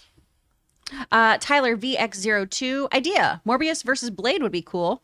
Well, I mean, look, a lot of people talked about that. I mean, that has been, I mean, it's an obvious kind of pairing if you're going to do anything like that, right? Like that just, I mean, if there is any connection between what Sony is doing and what Marvel is going to be doing, then that's something that at some point you have to have them cross paths. Well, and Morbius, I mean, they're leading up to supernatural elements in the MCU. They've already done it with Agatha Harkness. They've already added the Darkhold. Morbius obviously is more of a quote unquote realistic vampire, but Blade is full on half daywalker, or he is a daywalker. He's half vampire. You've got the Cursed Blade, you've got Moon Knight, Werewolf by Night, whatever. It's going to be really interesting to see how they bring that all in. All right, what's next? Daniel Lyons making it rain once again in the super chat. Thank you so much, Oh Daniel. my God, he sent in like another $100. Yeah. Daniel, thank you so much, man, for supporting our channel on that level. It's so appreciated. Damn, Daniel. Being a fan of movies, TV shows, anime, and etc., my favorite movie, I love Coraline. TV show I chose, MASH. And anime, I love Full Metal Alchemist Brotherhood. Yes, that is the better Full Metal Alchemist. Good choice. If you had to recommend a movie, TV show, and anime to watch, what would you recommend? Love you guys. Well, I mean, that's obvious. It's Star Wars, Battlestar Galactica, Space Battleship Yamato. I mean, so that's my thing. Good one. By the way, MASH. Did you see the sad news? Hot Lips, Houlihan. Yeah, from the movie. Sally Kellerman passed away. Also from Star Trek. From Star Trek. She played Elizabeth Daner in the second pilot where no man has gone before. And you know what she was in that she was really good in? She was in Back to School with Rodney Dangerfield. Oh my God, and really? She played the teacher that he developed a crush on. She was really great in that role. She was really, really good. And I have to say, last night when I read the news, I tweeted out a clip of her meeting Rodney Dangerfield and him seeing her for the first time in class. I love Back to School. I love that movie. And just the MASH TV show. So good. I remember I would watch reruns of it and stuff like that. They were a show that was able to switch in and out main casts successfully and keep going, because you always had Alan Alda's Hawkeye. Yep. But then they swapped out the best friend characters, and both of them worked perfectly great. But I still, like, for the longest time, the series finale of MASH, Oh man. for many, many, many years, held the all-time record for the most viewed television program in history. And it held that record for a long, long time. And Yeah. I still remember, as a kid, it stuck with me that the series, because we always talk about on the show about how series finales are very difficult to nail, even for the best of shows. But Star Trek Next Generation did it, but MASH did it as well. And I still remember, because I didn't know a lot about the show, but the way the show ends is the two best friends, the one's trying to say goodbye, and the Alan Alda characters, no, we'll hook back up. We'll see each other again. But as he takes off in the helicopter, as he's taking off in the helicopter, he looks back down, and his friend had spelt out on the ground, goodbye. Yeah. And then the music, that iconic MASH music, played in the background with it. And I thought that might be one of the best ending moments to a television series ever. So yeah, really good stuff with that. By the way, since he asked the question, it was what? Best movie? What would you recommend as a What would you movie, recommend as a movie, TV show, and anime? Amelie, if he likes Coraline. Amelie is one of my favorite films of It's all wonderful. time. One of the few perfect movies out there. For TV show, the 80s Wise Guy, especially the first season. And my favorite anime of all time, bar none, is something that's hard to see, but Legend of the Galactic Heroes. From Sentai Filmworks, I spent $800 on the Blu-ray set, the big Blu-ray set. It is the greatest space opera ever. Now, don't get the remake. You've got to get the original OVA series, and it runs 110 episodes. There's a prequel series too, but watch those 110 episodes. It's the greatest space opera ever. Is it available for streaming anywhere? Yeah, it is. You used to be able to get it on YouTube, and they had great fan subs. Because I'm not about to drop $800 to get the disc. No. Well, I don't think you many do people have are. a PlayStation 5. But I can for load most- them to you. I mean, for most people watching right now. No, I think they were on various. It's just, look. First of all, it's kind of like World War II meets Lord of the Rings in space, and it's about the conflict between these two warring galactic empires. And Yang Wen Li and Reinhard von Lohengrin, and it's so good. All right. So good. What's next? All right, Sam Fisher. Has Anne read Marvel's Strange Academy? It's basically Harry Potter with Doctor Strange running a magic school with Wanda Wong and Dr. Voodoo as teachers. No, she's actually way ahead of me on reading a lot of the comic stuff, but I don't believe that is one she's read, and I've never heard of it, to be honest with you. Doctor Strange running a magic school doesn't sound particularly appealing to me, but maybe it's great. Are you I've not read this that. one? All right. Thanks for the recommendation, Sam. What's next? Casey Mack. It's a shame a lot of people are talking about the bad guys. I thought the second trailer looked great. Really liked the animation. Any chance it could be a surprise hit? It could be. I'll be honest with you. I haven't watched the new trailers. They showed us some preview stuff at CinemaCon. Like, how many months ago was that now? I can't even remember. But they showed us a bunch of previews for it last year at CinemaCon. And I just remember thinking it didn't look very good to me, like at all. I had no interest. But to be fair, I should check out the new trailers and see it. But yeah, I'm not hearing a lot of people talking about it. I watched it the other day. I was totally not on my radar, and I was doing my own show, and somebody who said they worked on the film at DreamWorks Animation said, "What did you think of it?" And I looked at the trailer. I liked it. fun. It looks fun. All right, what's next? John Redcorn. How much does Uncharted need to be profitable? I mean, look, there's no specific thing. The general rule of thumb is take the cost of the movie plus the cost of marketing. I believe they spend in the neighborhood of $40 million on the marketing of Uncharted. And that's your total cost. So that would be $160 million. Then you basically multiply that by 1.5. So whatever 160 multiplied by 1.5, so that would be what, 240? I think so. So roughly speaking, the movie roughly needs to come in around 240 to 280 million dollars. If they can get close to the $300 million mark, I think they're safely in the we've broken even kind of territory. So that's my guess. But I mean, there's a lot of variables to that we don't know, but that's just a general guess. Somewhere if it can start getting closer to the $300 million mark, they should be okay. All right, what's next? Hero 75, again, one of two. Maybe unpopular view, but in my view, DS9 was the best Star Trek show with Garrick, Nog, Sisko in the cast, and has the best episode I have ever seen in Star Trek, In the Pale Moonlight, where the Federation tricks the Romulans, joins the Dominion War, which was an amazing storyline. Rob? I can live with it. That's what Cisco says. And it was long. Now, In the Pale Moonlight that is a great episode, Deep Space Nine. Like we talked about yesterday, too. I love Deep Space Nine. I think the 6th season of Deep Space Nine is the strongest overall season of any modern Star Trek, but especially when they introduced Worf in the 4th season, when they had In the Way of the Warrior, the two-parter. Actually, it was a big movie, but then they split it into 2 episodes. They do one of the great things about Deep Space Nine is, it really is about how do people from a utopian civilization uphold their utopian ideals in the face of a galactic conflict, and it's not easy.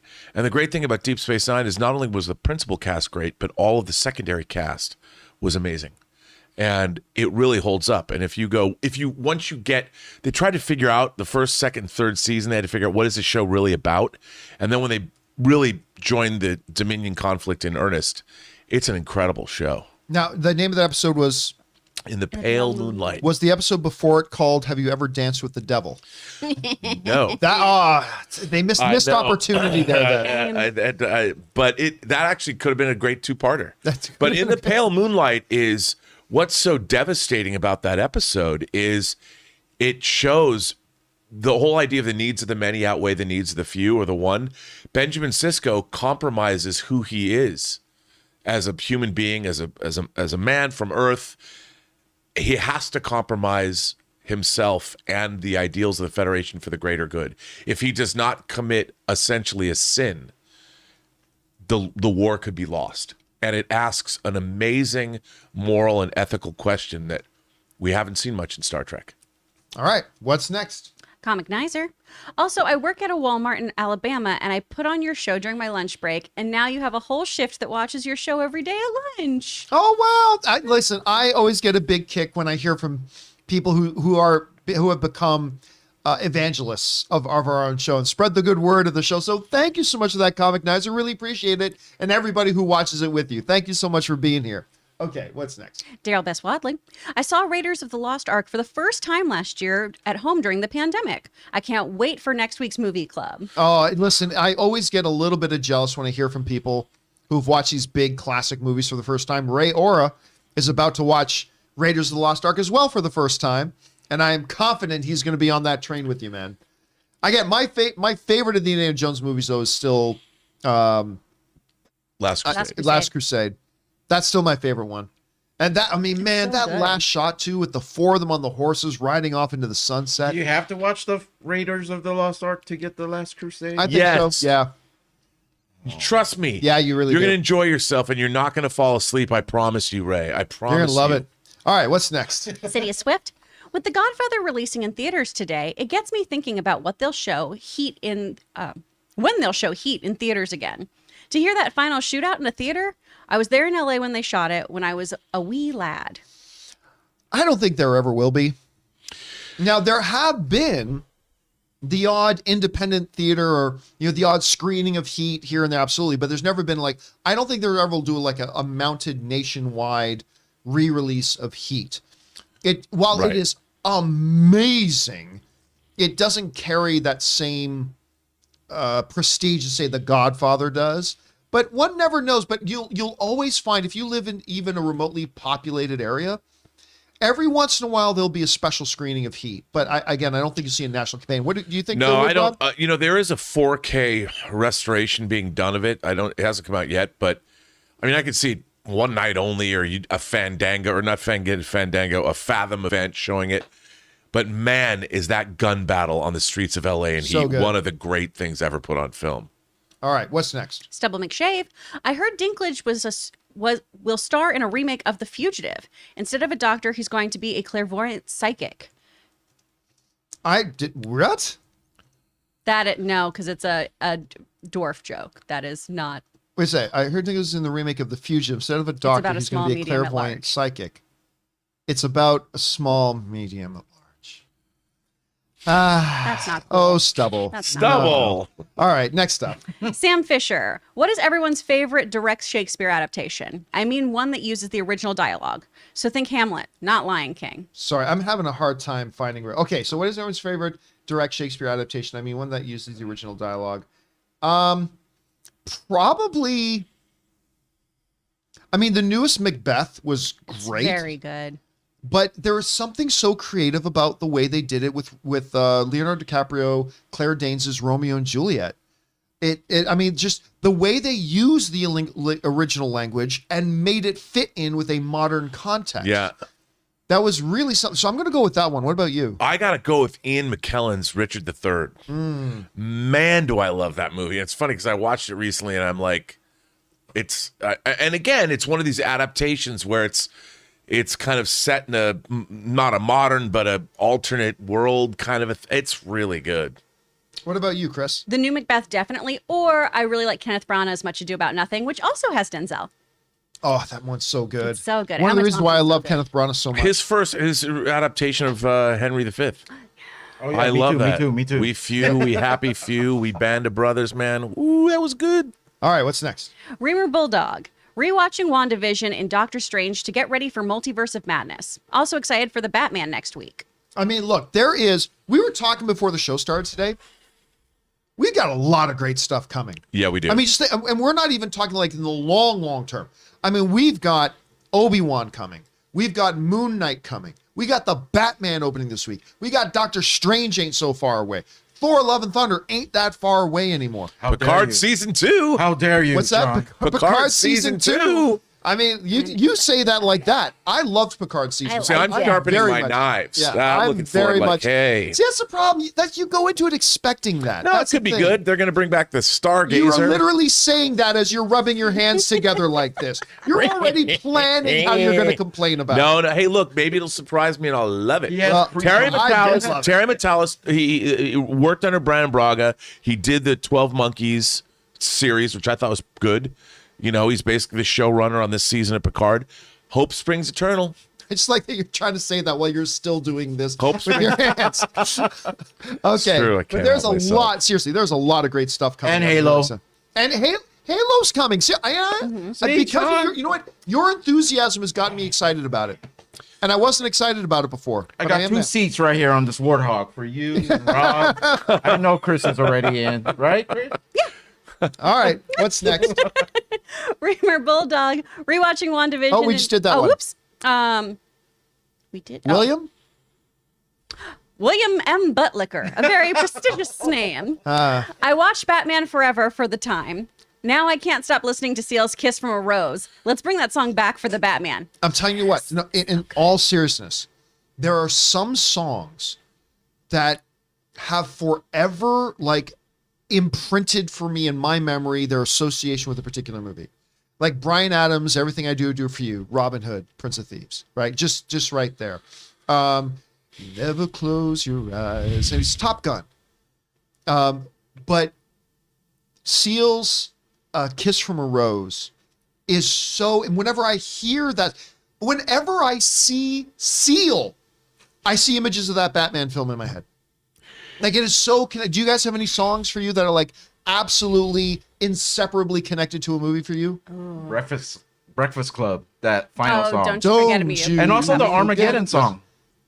Oh, Leaving on yeah. Jet Plane? Oh, no. Which one was it? Don't want to close Oh, my I don't want eyes. to close my eyes. Okay, Whatever. the Old time rock and roll from Risky Business. Risky Business. That's a good one too. John, I wanted to point out. Somebody mentioned Eye of the Tiger from Rocky. All right. I wanted to point out, you don't get that reference, William M. Buttlicker No. from The Office?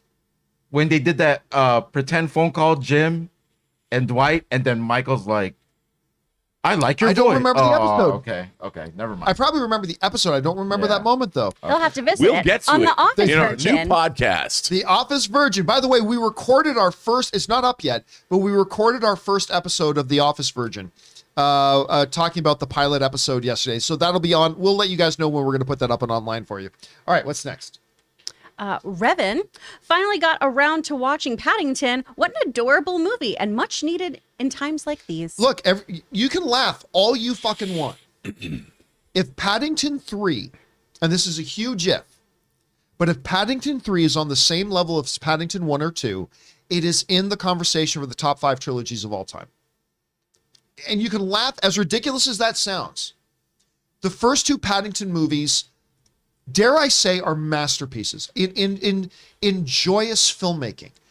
I remember when Schnepp and we went to go see, I don't know how I conned him into coming with me, because I had to go to the press screening of the first Paddington movie, and we were not impressed by the trailers or anything. And I still remember when we walked out of that movie, we were like, how? How was that movie that really didn't look all that good at all end up being so good? And then Paddington 2 comes out, and it was even better than the first one. Like, they just found ways to craft these movies that you walk out, your soul feels enlightened. You look at the world differently. It's a happy place. And you can laugh all you want. That's how good these Paddington movies are. And if they can make the third one as good as the other 2, I mean, it's something super special. So I'm glad you guys see it. That's the last Blu-ray I actually purchased. Was Paddington? The first Paddington. Really? And because it came with a little Paddington doll too. And I had that thing in my backpack for the longest when I would walk to the studio we were at when we were at Collider. It was hanging off my backpack, but that was it. I still remember when we walked out of Paddington 2, Ann and I saw it at the AMC Burbank 16. I remember when we walked out of Paddington 2, we walked out and Ann just started crying. But happy crying. She started happy crying. They made it so good. I was like, yes, it is. Anyway, all right, what's next? Sam Fisher, have you seen the YouTube channel Pop Cross Studios? He does really cool nerdy art, like drawing X-Men as dragons or Disney characters as the Suicide Squad. I have not, but I would want to take this opportunity. If you're going to talk about really great artists online, you guys have to check out, if you like really good art, check out the Box Office Artist. Yeah. His name's James.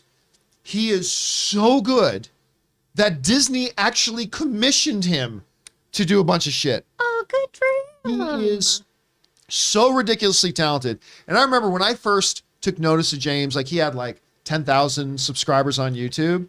Yeah, he's well over 1 million subscribers now. And wow. He does a lot of these time-lapse ones and these challenges. And did you see the one he did with every Dwayne "The Rock" Johnson character? No, but I always watch his live ones. I'll catch him on live every now and then, and I'll just. It's so fun to watch. It's just soothing. Yeah, he's great, and you'll see him pop up every once in a while in the live chat too. He'll pop up in there. But seriously, you should go check him out. What's that? Commercial. Oh yeah, I almost forgot. Hey guys. We got to take another quick break here because we have to thank one of the other great sponsors of today's show, the great folks over at Liquid IV. We want to take a minute and thank the sponsors of this video, Liquid IV. Now listen, just 1 stick of Liquid IV added to 16 ounces of water will hydrate you faster and more efficiently than just water alone. It contains 5 essential vitamins like B3, B5, B6, B12, and of course vitamin C with 3 times the electrolytes as traditional sports drinks. And what makes Liquid IV so effective is the science of cellular transport technology, or CTT. You see, it's designed to enhance rapid absorption of water and other key ingredients into your bloodstream faster and more efficiently. It tastes great, and it's a great thing to take when you feel run down, you need your daily hydration boost, or even a little bit of hangover recovery. You know, Ann and I get up pretty early in the morning to go to the gym because we can't go to the gym at any other time during the day. And for the last couple of weeks, I have been drinking 1 full glass of water with Liquid IV, and all I can tell you is you can feel the difference during the workout. So go and grab Liquid IV in bulk nationwide at Costco, or you can get 25% off when you go to liquidiv.com and use the code Campea at checkout. That's 25% off anything you order when you use the promo code Campea, that's Campea, at liquidiv.com. Experience better hydration today when you go to liquidiv.com, and remember, use the promo code at checkout, Campea. And a special thank you again to the great folks at Liquid IV for being one of the reasons we can have today's episode of the John Campea Show. All right, let's keep on rolling with your live stuff here, shall we? What is next? All right. Well, first of all, Chance, thank you so much for all this support. Oh my God, Chance sends in a $200 super chat just to be supportive. Wow. Doesn't even send in a comment or question.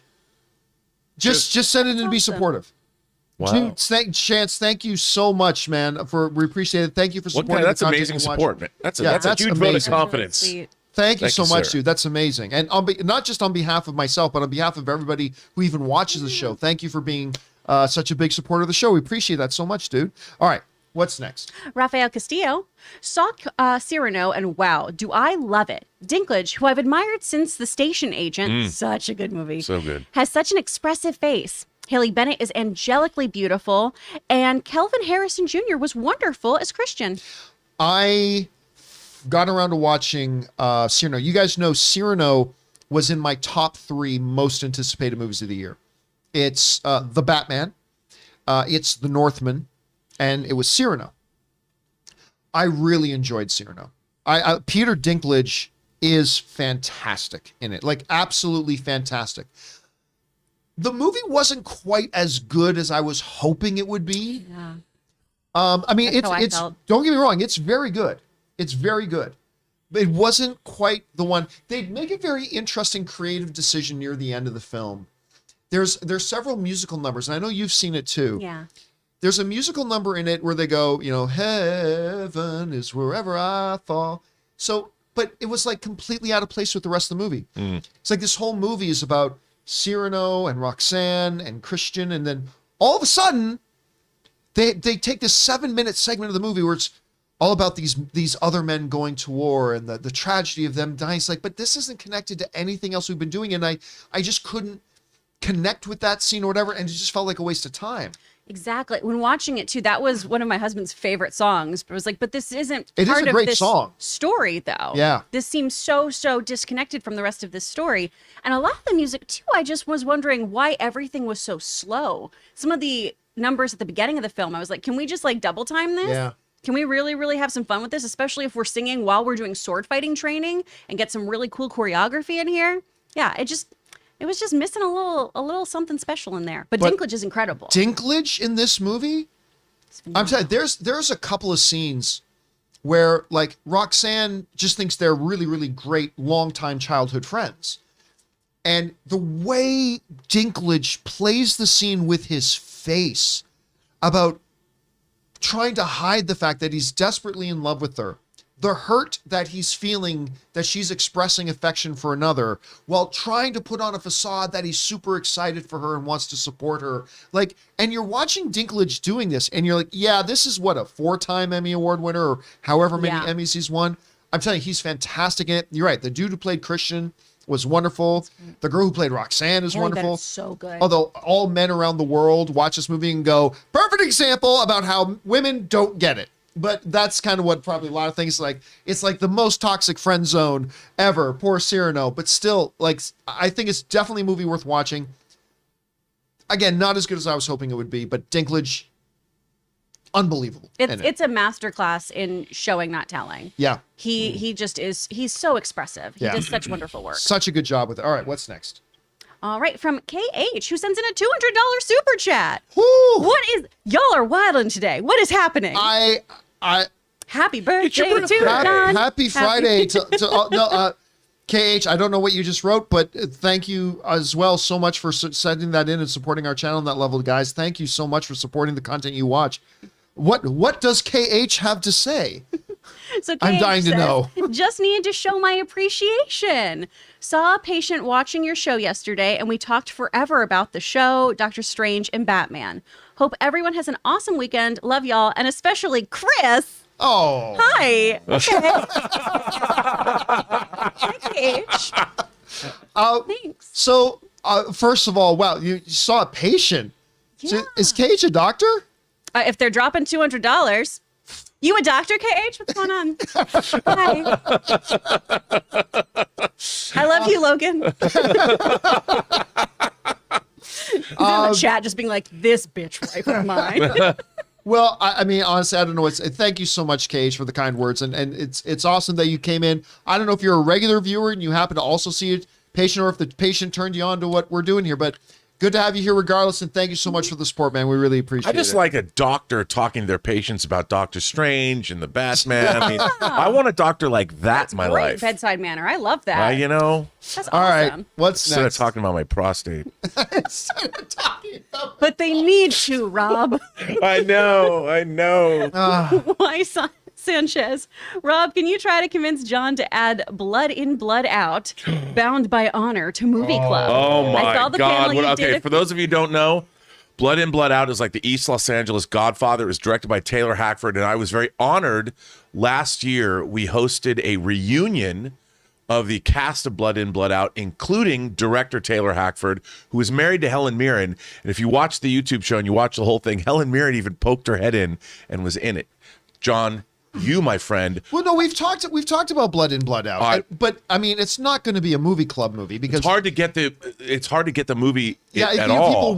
Even if people wanted to watch it to participate in movie club, it's going to be very difficult for them to do that. Tremendous oversight, Disney. It was a Disney, well, it was Touchstone. Please, Touchstone, yeah. Please release Blood. I think that's actually Hollywood. It might even be Hollywood Pictures. Please, would you release? Please, I want Blood In, Blood Out on 4K. Please. Yeah, but clearly that's not one that it's kind so of appropriate good. for. But yeah, My all God. right. What's next? Oh, and they just ended on there too that they saw your panel that you did a few months ago on it and that it was very awesome. Oh, well, there you go. Thank you. Yeah. Addison, if this is the same Batman from '89 and returns, I wonder if that means his Rogues Gallery will carry over or is simply his Bruce only carried over? You know, that is a question I actually don't really have a solid answer for right now because I think there's a very, very good chance this isn't the same Batman we saw in the Tim Burton movies, that this is another version. Because remember, we saw in the mural in Batgirl, Michael Keaton's Batman with a Robin. And Michael Keaton's Batman never had a Robin. He didn't have a Robin until Val. Val Kilmer. And it was a very different Robin. It was a Chris O'Donnell. Chris O'Donnell. It was Chris, yeah. It was Chris O'Donnell. And that wasn't Chris O'Donnell in the mural. So it's very possible this is, Universe 27B X5's version of Batman that also looks like that. But it might be the same Batman. Rob, what do you think? Is it going to be the same Batman that we've seen? It's a good question. I mean, and then you get into the continuity. Is the Val Kilmer Batman supposed to be the Michael Keaton Batman, or is it different? I do want to point out, John, that theoretically Hot Toys is releasing the Val Kilmer and Chris O'Donnell Batman and Robin from Batman Forever in April. Oh, very cool. All right, what's saying. next? All right, from... Can you scroll up for me, John? Thank you. Sam Fisher. I'm really interested if Matt Reeves doesn't use Joker in his Batman movies. What does Bats look like without one? Because every Batman has had a Joker. I mean, listen, I've heard other people say that before. But why? No, don't get me wrong. I'm not saying every Batman movie must have a Joker. I'm not suggesting that. But like, the Joker is as synonymous with Batman as, I don't know, as the Hatfields are to the McCoys. As, like... That's a great reference you just used right there. Well, thank you so Nicely much. done. One I didn't get at all. What I mean is that they are so synonymous with each other that I don't know how you do a prolonged Batman franchise without having the Joker. It's like having a long Sherlock Holmes things, but never having a Moriarty. Yeah. I mean, they are synonymous together. At some point, you need to bring that iteration. So I would suggest that if this Batman movie is good, and if it is successful, and if they turn into the franchise, which we know the answer to all of those is yes, that it doesn't have to be the second film. But at some point, I think you need to come. If you go 3-4 films, at some point, I think you must have a Joker in there. I don't know, Rob. What do you think? No, I agree with you. I mean, look, you can't. The previous Batman films, we've got 3 Jokers. You've got Jack Nicholson, you've got Heath Ledger, and you've got Joaquin Phoenix, and they were all very different portrayals, but all indelible in their way. And I don't see how you make a Batman franchise and not at some point bring in that character. And by the way, actually, there's also, I'm forgetting Jared Leto's Joker. So it's 4. And I think all these actors make it their own. I am really interested to see what does the Joker look like in Matt Reeves' Batman universe. Cesar Romero. I hope not. I love Cesar Romero. So do I, yes. The 66 Batman. We've got one of the best lines from the animated series, too, with Mark Hamill's Joker. Without Batman, crime has no punchline. Ooh, I love that line. We need Bat and Joker together at some point. All right, what's next? See, whoops, Double McShave. Sure, editing. Oh, yeah, that's one. Sure, editing, score, makeup, and design and sound are at the Oscars, but they have been relegated to the kids' table and are not allowed to sit with the adults. I They're there. have to point this out again. I am sitting back and just kind of slapping my head a bit about how overreactionary everybody's being about this. Like, in all seriousness. Wait until you see the damn show. They still have their category. The nominees will be announced. The winner will be announced. And we're going to see all, if not at least some, of the acceptance speech they give. And it's all going to be on the Oscar broadcast. The one thing that everybody on this planet who loves to moan and bitch and whine and complain, and hey, everybody in this room has done that too, including me. But we all love to find something. We love outrage. We love getting to feel indignant. Here's the only difference, is that the nominees, winner, and acceptance speech from these ones will have happened to happen about an hour earlier than is happening in real time. And it's that one point that everybody is losing their shit over.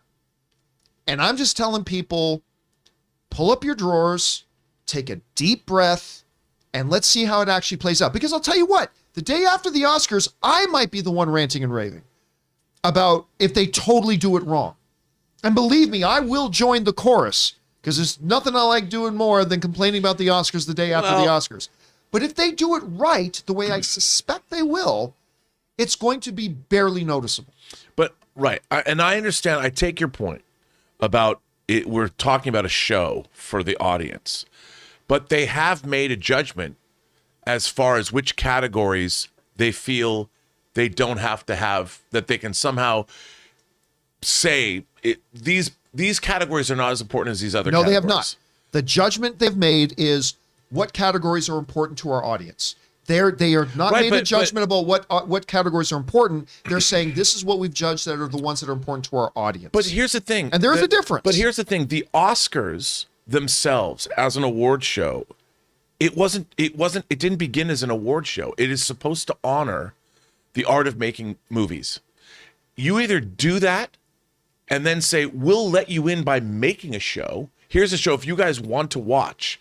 But they have made a decision. I understand from an entertainment standpoint, but the Oscars themselves are not about the show.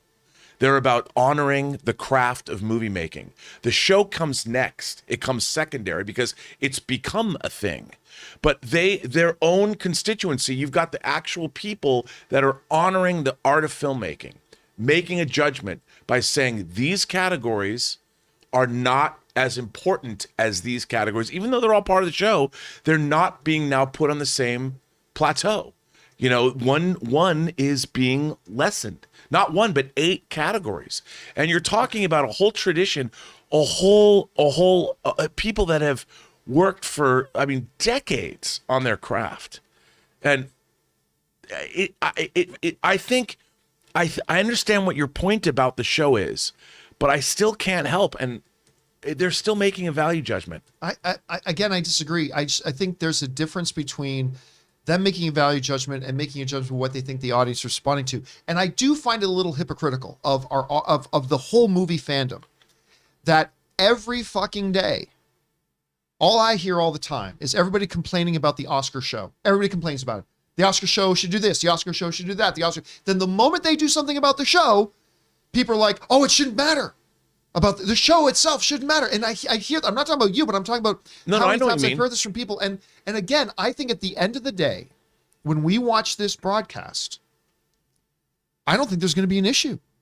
I think we're going to see a show that pares down, but I think we're going to see these categories get nominated, and winners announced, acceptance speeches made, and I think it's going to come across almost seamless.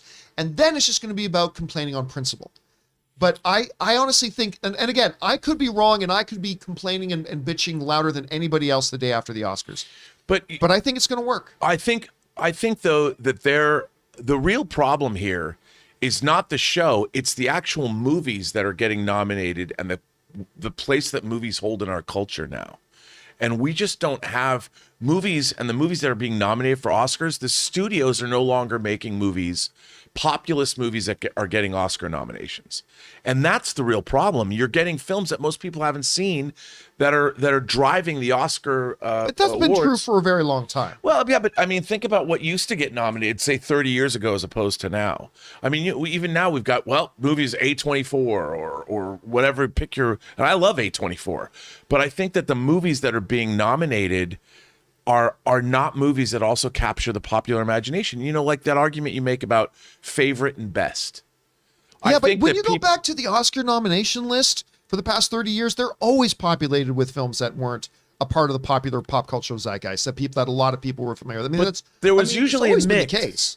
Anyway, you know, point taken. My point was made. We need to move on here. Okay, what's next? Daniel Lyon sending in another large super chat. Thank you, Daniel. Oh my goodness.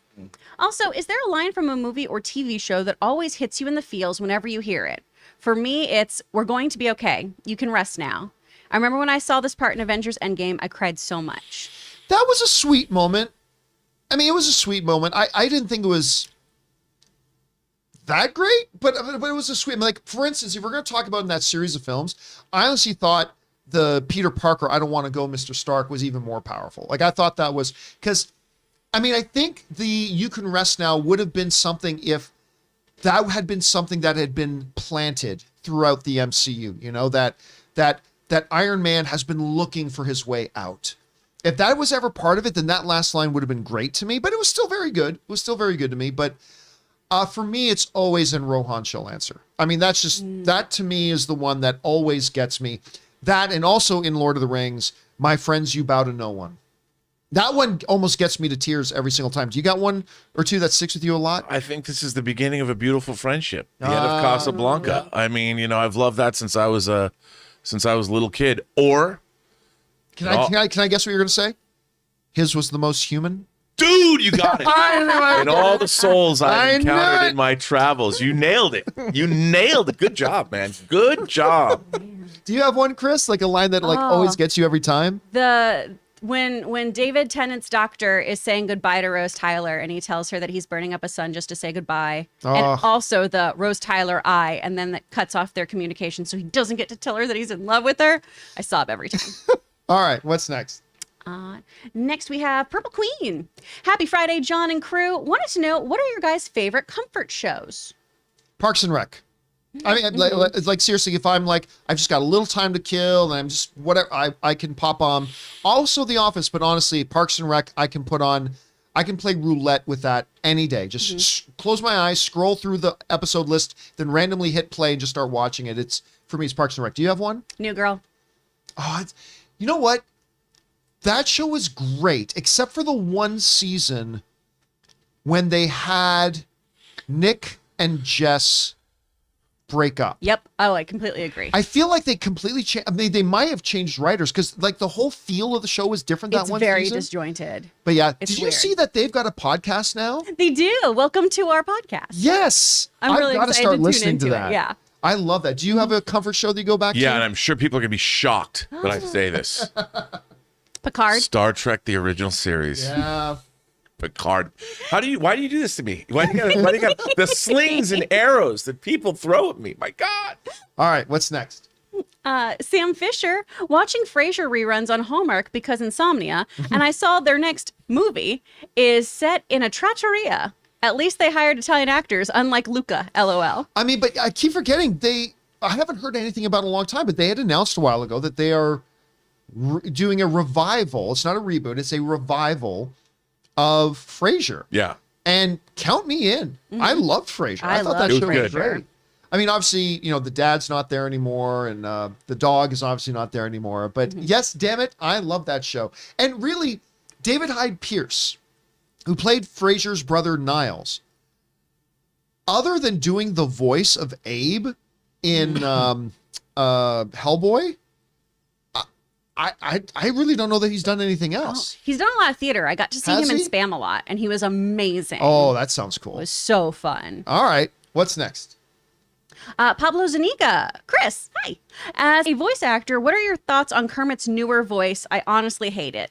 Ooh, okay. So I thought Steve Whitmire was doing such an excellent job. He also voices and created my favorite Muppet character ever, Rizzo the Rat. I feel like Rizzo the Rat is me. I connect very, very spiritually to that little Muppet. But there was a whole fallout with Steve. So now we have somebody else voicing him. Anytime somebody else starts doing the Kermit voice, it's weird. Because it sounds like it, but there's their own kind of little like take on the voice. So it takes some getting used to. Like if you listen to the original stuff from Jim Henson and you grew up in the 90s, it sounds a little hinky. So give yourself some time. Give him some grace. Let's see what he can do. Do you do Kermit? I can't do Kermit. Logan does a great Kermit. He's Did an you excellent guys Kermit. ever see, I think it was Family Guy, the Family Guy episodes where they do a cutaway and as Peter says something along the lines of, as if like when they got the different voice casts to do the puppets. Yeah. And they had like some deep, like green kind of voice for Fozzie. Waka waka. And they had a current voice going, hello everybody. Yay. And like, oh my great. God, that made me laugh so hard. Okay, anyway, what's next? Right from Sam Fisher. Nope. Whoops. Tyler. Tyler V602. Happy birthday, John. The big 5-0. Thank you. Yeah, tomorrow's the birthday. Heading out of town with Ann. Gonna have a good time. All right, what's next? Now, Sam Fisher. Just watched a documentary or special on Aardman Animation called A Grand Night In. It was an hour long on YouTube. It was fantastic. Anyone for cheese? I'm not familiar with it. Are any of you guys familiar with I this haven't one? seen. I love Aardman Animation. I mean, I love. They've done some great Wallace stuff. and Gromit, Creature Comforts. I mean, The Wrong Trousers is one of the. Come on. So cute. I got to So look this good. up. I'm going to have to look this one up. All right, what's next? It is going to be another Sam Fisher, one of two. I highly recommend the channel Cinema Therapy. It's two friends, one a filmmaker and the other a therapist, and they watch and break down movies. They just did an episode on the psychology on Nolan's Batman. Really interesting. That sounds Alright. really cool. I'd watch that. Thanks for the recommendation. All right, what's next? Phil L, one of two. Thanks for all you do and the crew. All the crew do. Been a rough couple of weeks and always look forward to the show daily, especially when things go bonkers during the show. It never happens. This is a tightly run ship. Well-oiled machine. Nothing ever goes even slightly off rails. Ever. Listen, Phil, thank you so much for being. And yeah, again, everybody hits those stretches, man. And when you do, it's always great that movies and the movie fan community can be there for it as well. So we're glad that you're here and able to be a part of it, man. All right, what's next? true. I can't find Phil's No. too. He made it clear in the chat that Oh. he never got a chance to send in the second part, so don't look for it. Oh, okay. Okay, great. Thanks, Thank Phil. you. All right. Clever name. Have you seen any of Apple TV's Severance? Yes.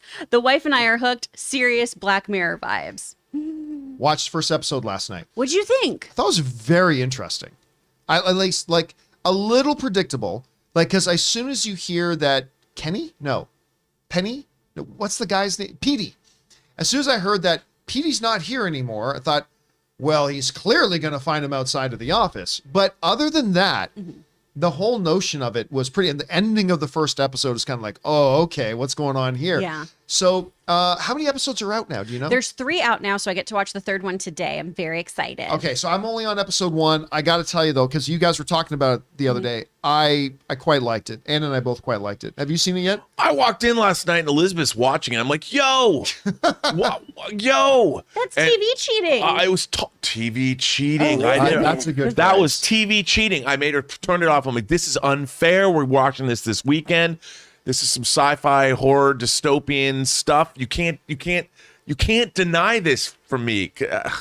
I'll tell you what though, it is difficult for me to see Adam Scott as in anything else other than his role in Parks and Rec. I still always just see him I as love him as that Ben character. Wyatt. Oh, as Ben. TV All right. cheating. I'm using it. TV cheating. All right, what's next? All right. Facility guy. The Batman could have easily been R. Reeves did an excellent job of keeping it PG-13. Well, we'll see. I mean, we got to see the film, which we haven't obviously seen it yet.